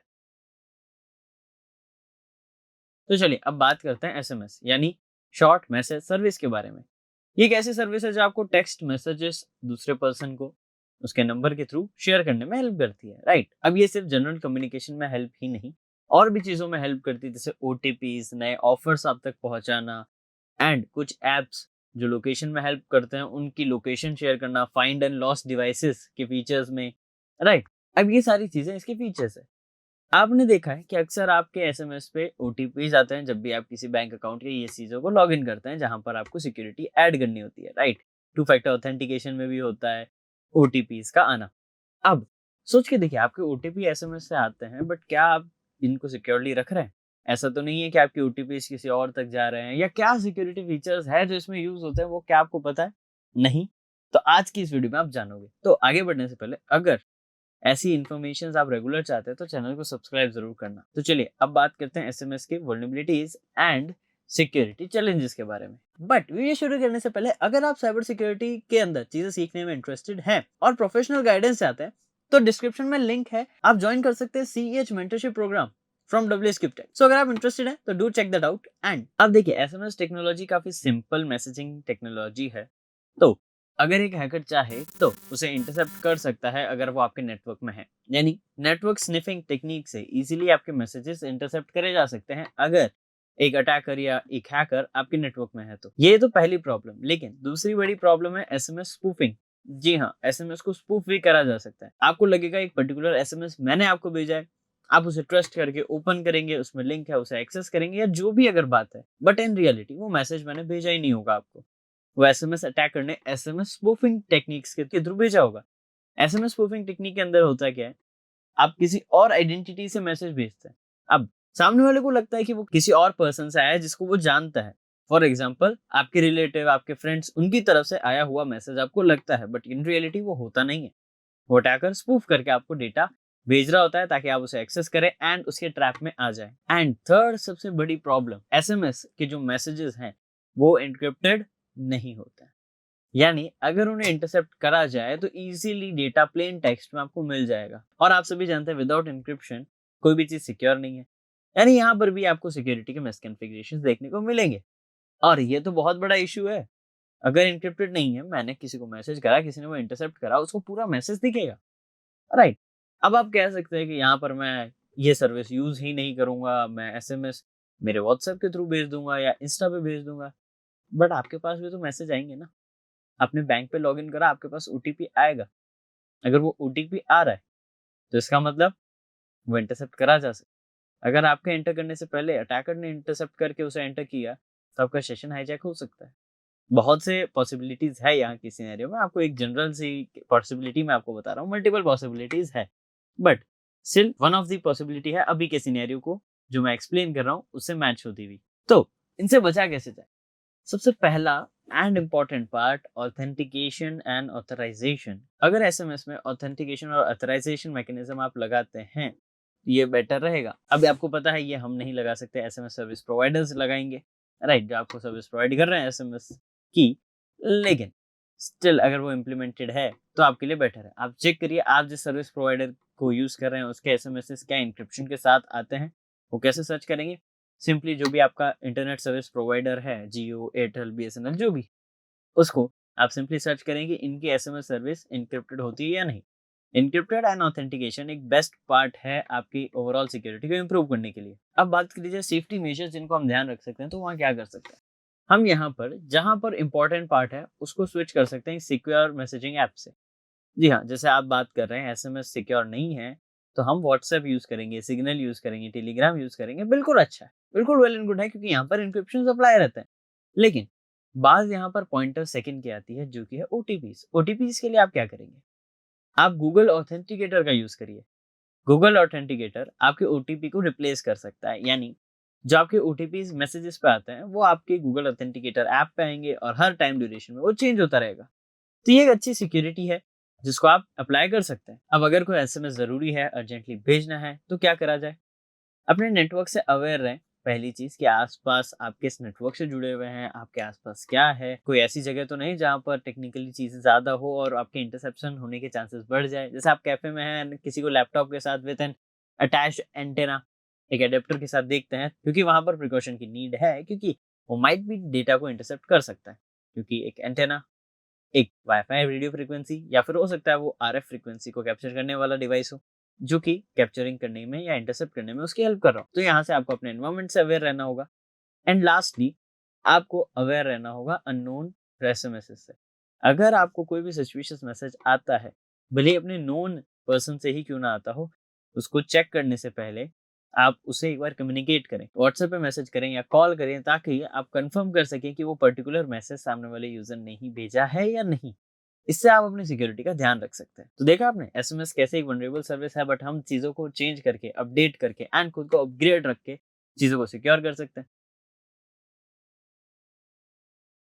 अब बात करते हैं नेटवर्क सिक्योरिटी की। आप सभी जानते हैं नेटवर्क सिक्योरिटी यानी नेटवर्क का कोई अनऑथराइज्ड, अनऑथेंटिकेटेड एक्सेस ना ले, जो यूजर जिस डेटा को अलाउड है उसी को एक्सेस करे, नेटवर्क के अंदर सारे सिक्योरिटी प्रोटोकॉल्स का फॉलो अप हो, डेटा सेफ रहे, यही सारी चीजें नेटवर्क सिक्योरिटी में ध्यान रखी जाती है। और आज की डेट में ये काफी ज्यादा इवॉल्व एंड इम्पोर्टेंट हो चुका है। क्यों? क्योंकि आप सभी जानते हैं जैसे बड़ी बड़ी कंपनीज है वो क्या करती है, वो अपना डेटा कलेक्ट करती है कई सारे लोगों से, अपना पर्सनल डेटा भी रखती है, उनका भी कंपनी का डेटा होता है। अब वो अगर नेटवर्क सिक्योरिटी से सिक्योर नहीं करा जाता है तो नेटवर्क पर अटैक हो सकते हैं एंड डेटा कॉम्प्रोमाइज हो सकता है। अब ये ना हो कि नेटवर्क पर अटैक हो, डेटा कॉम्प्रोमाइज हो, डेटा लीक्स हो, उनके प्राइवेसी को एंड उनके गुडविल को हार्म पहुंचे, इसलिए ऑर्गेनाइजेशन कुछ पॉलिसीज एंड कुछ रेगुलेशंस अप्लाई करती है जिससे सारी चीजें सही होती है। एंड एक ऑर्गेनाइजेशन चाहती है कि उन सारे रेगुलेशंस को अच्छे से प्रॉपर्ली फॉलो करा जाए एंड सारे ऑर्गेनाइजेशन में ये जो भी रूल्स बनते हैं सिक्योरिटी के उनको फॉलो अप करना मैंडेटरी होता है ताकि ओवरऑल नेटवर्क सिक्योरिटी बेस्ट रहे। सो चलिए अब बात करते हैं इनके रेगुलेटरी फोर्सेस की, कौन सी चीजें हैं जो इन्हें रेगुलेट करती है। अब रेगुलेटरी बॉडीज जैसे कि TRAI, FCC एंड GDPR, ये कुछ ऐसे रेगुलेटरी मेथड्स है या गवर्निंग लॉज आप कह सकते हैं जो कि इंश्योर करता है कि सारे नेटवर्क सिक्योरिटी के प्रोटोकॉल्स को फॉलो करा जाए। तो इसका एग्जांपल लिया जाए तो GDPR के तहत अगर कोई कंपनी डेटा कलेक्ट करती है तो सबसे पहला रूल कि उसे यूजर से परमिशन लेनी होगी। सेकेंडली उन्हें उसका मिसयूज नहीं करना होगा एंड अगर इन्होंने परमिशन नहीं ली तो उन्हें फाइन भी देना पड़ सकता है काफी ज्यादा। तो ऐसे ही कई सारे रेगुलेटरी फर्म्स होते हैं एंड कई सारे लॉज फॉलो होते हैं ताकि नेटवर्क सिक्योरिटी इंप्रूव हो और बेटर रहे। चलिए अब बात करते हैं मार्केट डायनेमिक्स के बारे में। देखिए आप सभी जानते हैं जैसे जैसे टेक्नोलॉजी बढ़ रही है नेटवर्क सिक्योरिटी की नीड भी बढ़ रही है, साथ ही साथ नेटवर्क सिक्योरिटी की टेक्नोलॉजीज भी बढ़ रही है और उनकी डिमांड जब बढ़ती है, नेटवर्क सिक्योरिटी की जब डिमांड बढ़ रही है, कई सारे रूल्स एंड रेगुलेशंस अप्लाई होते हैं और इसीलिए कंपनीज अभी ज्यादा से ज्यादा इन्वेस्ट कर रही है अपनी नेटवर्क सिक्योरिटी पॉलिसीज पे ताकि वो चीजों को सिक्योर कर सके, चीजों को समझ सके एंड ओवरऑल चीजें यहाँ पर हेल्पफुल बन सके। अब उन्हें ये पता है कि अगर डेटा ब्रीच होता है, इन सारी चीजों का ध्यान नहीं रखा जाता तो चीजें काफी ज्यादा वर्स्ट जा सकती है, उन पे फाइन हो सकता है, डेटा लॉस से बहुत नुकसान हो सकता है एंड जो स्टार्टअप्स है वो ये बहुत ध्यान रखते हैं कि ये गलतियां उनसे ना हो और वो अपने सिक्योरिटी का बहुत ध्यान रखें क्योंकि वो नहीं चाहते ना डेटा लॉस से उन्हें उनकी गुडविल पर हार्म पहुंचे या फिर उनका मॉनेटरी लॉस हो। तो ये चीजें बहुत ध्यान रखी जाती है। सो अभी मार्केट में ये सारी टेक्नोलॉजीज, इमर्जिंग जो टेक्नोलॉजीज है उनके साथ एक साथ मिलके उन्हें कंबाइन करके इनोवेटिव तरीके से साइबर सिक्योरिटी अप्लाई करी जा रही है ताकि ओवरऑल सारी चीजें सिक्योर रह सके। चलिए थोड़ा एग्जांपल मैं देता हूँ आपको सेल्यूलर एंड IoT नेटवर्क्स का। जैसा आप जानते हो 5G चल रहा है, उसके कुछ सिक्योरिटी फॉलोअप्स हैं, उनके कुछ सिक्योरिटी प्रोटोकॉल्स है जो यूज करना चाहिए एंड यूज में आते हैं ताकि डेटा सारा सिक्योर रहे।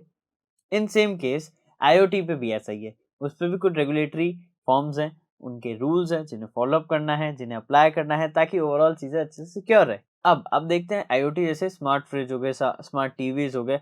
अब ये IoT डिवाइस है, अगर ये सही से सिक्योर नहीं है तो आपके सिस्टम पर अटैक हो सकता है। जैसे स्मार्ट टीवी हैक हो गई, अब उसके अंदर कई सारी चीजें स्टिल परफॉर्म करी जा सकती है आपको मैनिपुलेट करने के लिए, सोशल इंजीनियरिंग अटैक्स हो सकता है। ओवरऑल कुछ भी हैक होता है तो आपका ही नुकसान है। तो आप नहीं चाहेंगे कि आपके IoT डिवाइसेस भी हैक हो, तो उनके भी रेगुलेटरी मेथड्स उन पे अप्लाई होते हैं ताकि वो भी सेफ रहे। सो गाइस आपने देखा कैसे रेगुलेटरी स्टैंडर्ड्स जो हैं वो अप्लाई होते हैं और मार्केट में है अभी in order to make network secure.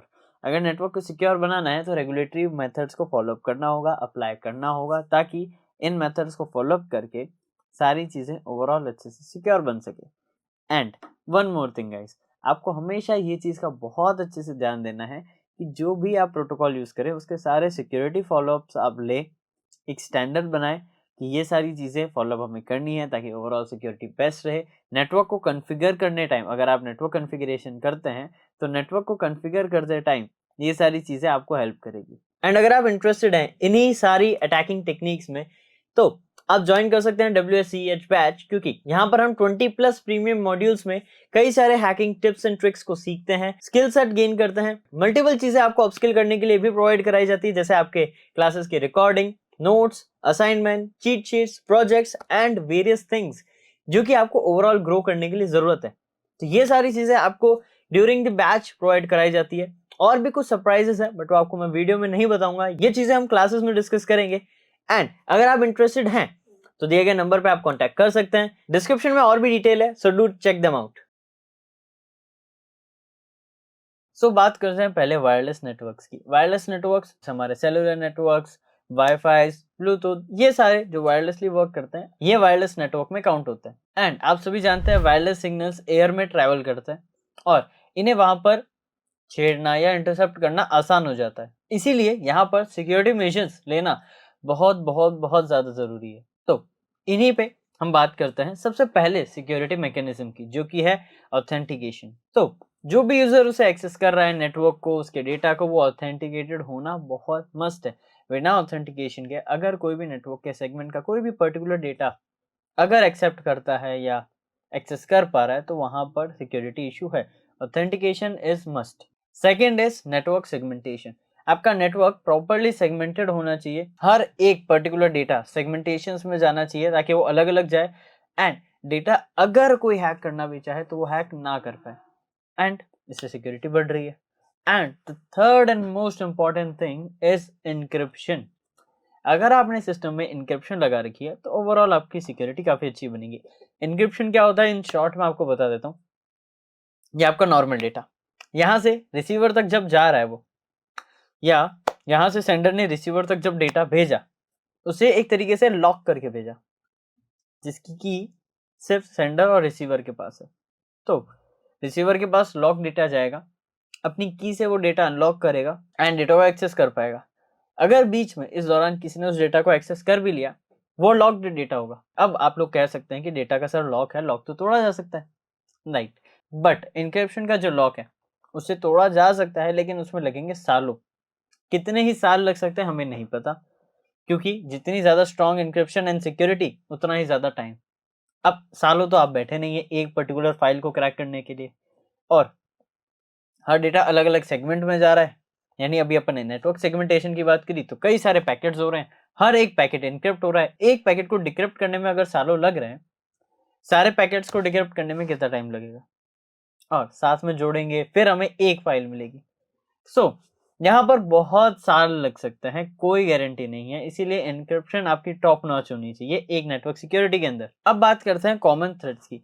First आता है इंटरसेप्शन ऑफ रिक्वेस्ट। अगर आप एक नेटवर्क में हैं, या फॉर एग्जांपल मैं एक नेटवर्क में हूँ जहां पर कुछ ना कुछ डेटा ट्रांजेक्शन हो रहा है, रेडियो फ्रिक्वेंसीज है, मैं उन्हें इंटरसेप्ट कर सकता हूँ। जी हाँ, लोकल नेटवर्क में अगर मैं कुछ डिवाइस लगाता हूँ मेरे लैपटॉप से, उसे पावर ऑन करता हूँ, इंटरसेप्शन ऑन करता हूँ, डेटा इंटरसेप्ट होना चालू हो जाएगा। ये एक काफी कॉमन थ्रेट है। और इसी से एक और थ्रेट अराइज होता है, जो कि है आपका man in the middle attack.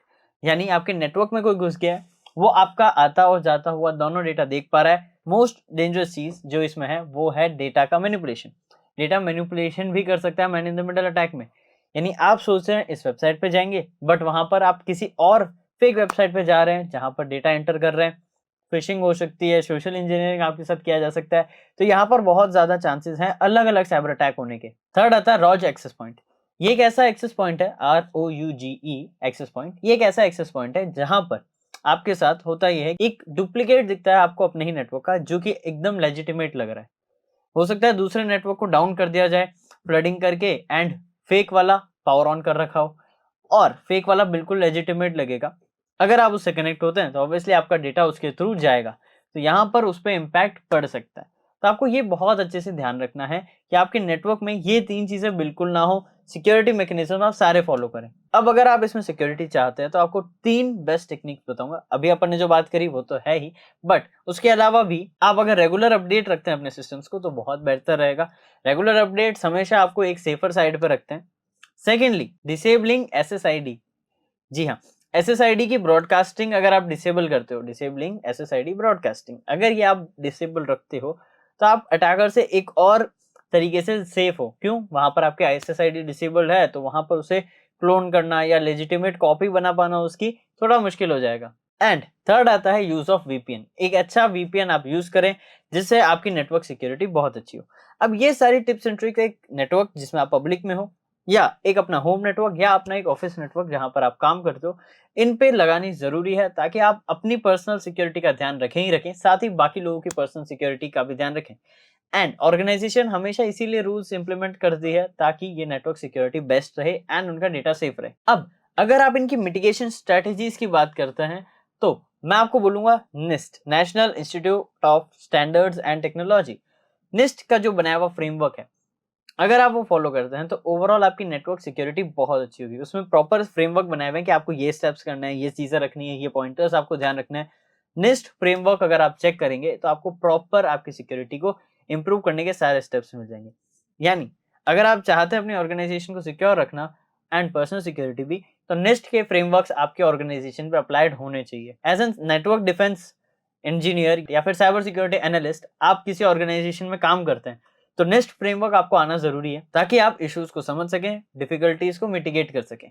Okay, तो देखा आपने किस तरीके से नेटवर्क सिक्योरिटी इतनी इंपॉर्टेंट है और कैसे उसे सिक्योर रखा जा सकता है। इन्हीं चीजों को ध्यान रखते हुए आपको अपने सिक्योरिटी पे ध्यान रखना है, रेगुलरली इंप्रूव करना है। नेस्ट फ्रेमवर्क, आईएसओ भी एक फ्रेमवर्क है जिसे आप चेक कर सकते हैं। ये फ्रेमवर्क्स को आप इंप्लीमेंट करें एंड अपनी ऑर्गेनाइजेशन की सिक्योरिटी को एक नेक्स्ट लेवल पे लेकर जाएं एंड साथ ही साथ अपनी पर्सनल सिक्योरिटी को भी। तो आप ज्वाइन कर सकते हैं WSCH बैच, क्योंकि यहाँ पर हम 20+ प्रीमियम मॉड्यूल्स में कई सारे हैकिंग टिप्स एंड ट्रिक्स को सीखते हैं, स्किल सेट गेन करते हैं। मल्टीपल चीजें आपको अपस्किल करने के लिए भी प्रोवाइड कराई जाती है, जैसे आपके क्लासेस की recording, notes, assignment, cheat sheets, projects and various things जो कि आपको ओवरऑल ग्रो करने के लिए जरूरत है। तो ये सारी चीजें आपको ड्यूरिंग द बैच प्रोवाइड कराई जाती है। और भी कुछ सरप्राइजेस है बट वो आपको मैं वीडियो में नहीं बताऊंगा, ये चीजें हम क्लासेस में डिस्कस करेंगे। एंड अगर आप इंटरेस्टेड हैं तो दिए गए नंबर पे आप कांटेक्ट कर सकते हैं, डिस्क्रिप्शन में और भी डिटेल है, so do check them out. Hello everyone, आज की वीडियो में हम बात करने वाले हैं 5G टेक्नोलॉजीज एंड उनके रेगुलेटरी फ्रेमवर्क्स के बारे में, कैसे उस टेक्नोलॉजीज में सिक्योरिटी इश्यूज हैं एंड कौन कौन से रेगुलेटरी चैलेंजेस हमें फेस करने को मिलते हैं, वो आज की इस वीडियो में हम डिस्कस करने वाले हैं। एंड हाँ, शुरू करने से पहले अगर आप साइबर सिक्योरिटी एकदम जीरो से सीखना चाहते हैं प्रोफेशनल गाइडेंस के साथ, तो आप WSCH मेंटरशिप प्रोग्राम को कंसिडर कर सकते हैं, जिसका लिंक आपको डिस्क्रिप्शन में मिल जाएगा। अब बात करते हैं हमारे 5G टेक्नोलॉजी यानी 5th जनरेशन के बारे में। अब वैसे तो आप सभी इसको fast speed and fast data transfer की वजह से जानते हैं, क्योंकि 5G बहुत ही फास्ट है। But regardless of being fast, इसमें और भी कई सारी चीजें हैं। ये कई सारे नए टेक्नोलॉजीज या नए इनोवेशन की तरफ इन साइबर फील्ड इवॉल्व कर रहा है। कैसे? क्योंकि जैसे जैसे 5G बढ़ रहा है, ऑब्वियसली सबके पास अच्छी नेटवर्क स्पीड आ रही है, सबका डेटा फास्ट ट्रांसफर हो रहा है, वेल एंड गुड। बट कई सारे रिस्क भी बढ़ जाते हैं, जैसे डीडोस अटैक होने के चांसेस। तो अभी हम करंट सिनेरियो को स्टडी करते हैं कि अभी के हिसाब से क्या सिनेरियो है इन वल्नरेबिलिटीज का। सबसे मेजर कंसर्न जो कि 5G का है वो है डीडोस अटैक। अभी के करंट सिनेरियो में डीडोस अटैक करा जा सकता है, यानी distributed denial of service attack, जहां पर मल्टीपल डिवाइसेस से बहुत सारे पैकेट भेजे जाते हैं ताकि सिस्टम को फ्लड या ओवरफ्लो करा जा सके एंड सर्वर या सिस्टम डाउन हो जाए या क्रैश हो जाए। अब आप सभी जानते हैं 5G की स्पीड बहुत फास्ट है, डेटा पैकेट्स बहुत जल्दी ट्रेवल करेंगे, और अगर जल्दी ट्रेवल करेंगे तो फ्लडिंग या डीडोस अटैक फास्ट होगा। यहाँ पर ये सारी चीजें हो सकती है। एक और मेजर जो इशू है वो है डेटा प्रिवेसी। डेटा प्रिवेसी पे भी इम्पैक्ट पड़ सकता है अगर 5G में स्पीड है, अगर उसमें डेटा को सही से इंक्रिप्ट या इंटीग्रिटी मेंटेन नहीं रखी, तो डेटा प्रिवेसी को भी नुकसान पहुंच सकता है। तो इसे सही कैसे करें? इसको सही करने के लिए बात करते हैं रेगुलेटरी फ्रेमवर्क्स के बारे में। अब जो रेगुलेटरी फ्रेमवर्क्स है, ये सारी टेक्नोलॉजीज पे अलग अलग वर्क करते हैं, बट कंबाइनली सिक्योरिटी को बहुत अच्छा इंप्रूव करते हैं। यानी अगर आपको एक रेगुलेटरी फ्रेमवर्क अप्लाई करना है तो आप जो भी मोस्ट पॉपुलर है उसे अप्लाई करेंगे एंड आपके नेटवर्क की सिक्योरिटी काफी अच्छी बनेगी। क्योंकि ये जो रेगुलेटरी फ्रेमवर्क्स होते हैं, ये क्या करते हैं, नए नए चैलेंजेस को एड्रेस करते हैं एंड उन्हें रिजॉल्व करने के लिए फ्रेमवर्क्स को और मॉडिफाई करते हैं। तो ओवरऑल आपकी सिक्योरिटी अच्छी रहेगी। जैसे हमारा एक फ्रेमवर्क है GDPR, general data protection regulation. अब यहाँ पर डेटा प्रोटेक्शन की बात हो रही है, तो यानी डेटा प्रोटेक्ट अगर आपको करना है तो यहाँ इस फ्रेमवर्क में जो ये बता रहा है, यहाँ पर ये सारी चीजें फॉलो अप करनी होगी। एंड सेकेंडली एक और रेगुलेटरी फ्रेमवर्क है FCC, फेडरल कम्युनिकेशन कमीशन। यहाँ पर भी नॉर्मल नेटवर्किंग में कम्युनिकेशन कैसे होनी चाहिए, क्या सिक्योरिटी होनी चाहिए, किन चीजों का ध्यान रखना है, कैसे सिक्योरिटी अप्लाई करनी है, ये सारी चीजें उसमें बताई जाती है। और वो फ्रेमवर्क अगर आप फॉलो करते हैं तो आपका कम्युनिकेशन बहुत स्ट्रांग बनेगा। नेक्स्ट सेगमेंट में हम बात करते हैं एग्जिस्टिंग प्रोटोकॉल्स पे सिक्योरिटी अप्लाई करना। यानी अब हमें जो एग्जिस्टिंग प्रोटोकॉल्स है उन पे एडजस्टमेंट करने होंगे। अब जो एग्जिस्टिंग प्रोटोकॉल्स है उन पे जब हम एडजस्टमेंट करेंगे, ऑब्वियसली होगा क्या, वो इंप्रूव होंगे। हमें वही करना है, टाइम टू टाइम हमें एडजस्टमेंट करने होंगे टेक्नोलॉजी के साथ, ताकि हम हमारे एग्जिस्टिंग प्रोटोकॉल्स को सिक्योर कर सकें। जैसे प्रोटोकॉल्स को एनक्रिप्ट करना या एनक्रिप्टेड प्रोटोकॉल्स को यूज करना, एंड टू एंड एनक्रिप्शन हर जगह लगाना, एंड एक स्ट्रॉन्ग ऑथेंटिकेशन मैकेनिज्म को अप्लाई करना। अगर एक ऑथेंटिकेशन मैकेनिज्म स्ट्रॉन्ग नहीं है तो यहाँ पर बहुत से इश्यूज फेस करने पड़ेंगे। अब बात करते हैं थोड़े फ्यूचर ट्रेंड्स के बारे में। जैसे जैसे 5G इवॉल्व हो रहा है और भी नई टेक्नोलॉजीज आ रही है, आप सभी स्मार्ट टीवी, स्मार्ट फ्रिजेस, कई सारे IoT डिवाइसेस यूज करते हैं। ऐसे डिवाइसेस जो कि मोबाइल या PC नहीं है लेकिन स्टिल वो इंटरनेट से कनेक्टेड है। वो IoT डिवाइसेस जो हैं उनमें नेटवर्क लग रहा है, इंटरनेट से कनेक्ट हो रहे हैं, राइट, वो 5G को भी यूज कर रहे हैं। अब उनकी सिक्योरिटी भी जरूरी है। अब इस केस सिनेरियो में आपको उनकी सिक्योरिटी पे भी रेगुलेटरी फ्रेमवर्क्स को फॉलो करना होगा ताकि वो भी अच्छे से सिक्योर रहें, क्योंकि जैसे जैसे ये सारी टेक्नोलॉजीज बढ़ रही है, smart car, smart TV, smart freezes and और भी सारी चीजें, ऐसे ऐसे उनके रिस्क भी बढ़ रहे हैं, तो हमें उनकी सिक्योरिटी का भी ध्यान रखना होगा। और मजेदार बात, एआई ड्रिवन जो सिक्योरिटी मैकेनिज्म है, आप उन्हें भी फॉलो अप कर सकते हैं। अभी ये कई जगहों पे अप्लाई होना शुरू हो चुका है, बट इन फ्यूचर और भी ज्यादा ये चीजें अप्लाई होगी, जिससे जो एआई है वो ही आपके सिक्योरिटी मैकेनिज्म को चेक करेगा, सही करेगा, इंप्रूव करेगा, एंड जो रेगुलर चीजें हैं या जो जरूरी चीजें हैं वो अप्लाई करके उसे सिक्योर करेगा। सो ये बहुत ही अच्छा ट्रेंड है जो आने वाले समय में हमें देखने को मिलेगा। ओवरऑल इससे नेटवर्क सिक्योरिटी बहुत इंप्रूव होगी, एंड साथ ही साथ real time threat detection and उन पे responsing, real time threat detection and responsing processes पे आपको बहुत ज्यादा हेल्प मिलेगी एआई ड्रिवन मैकेनिज्म से।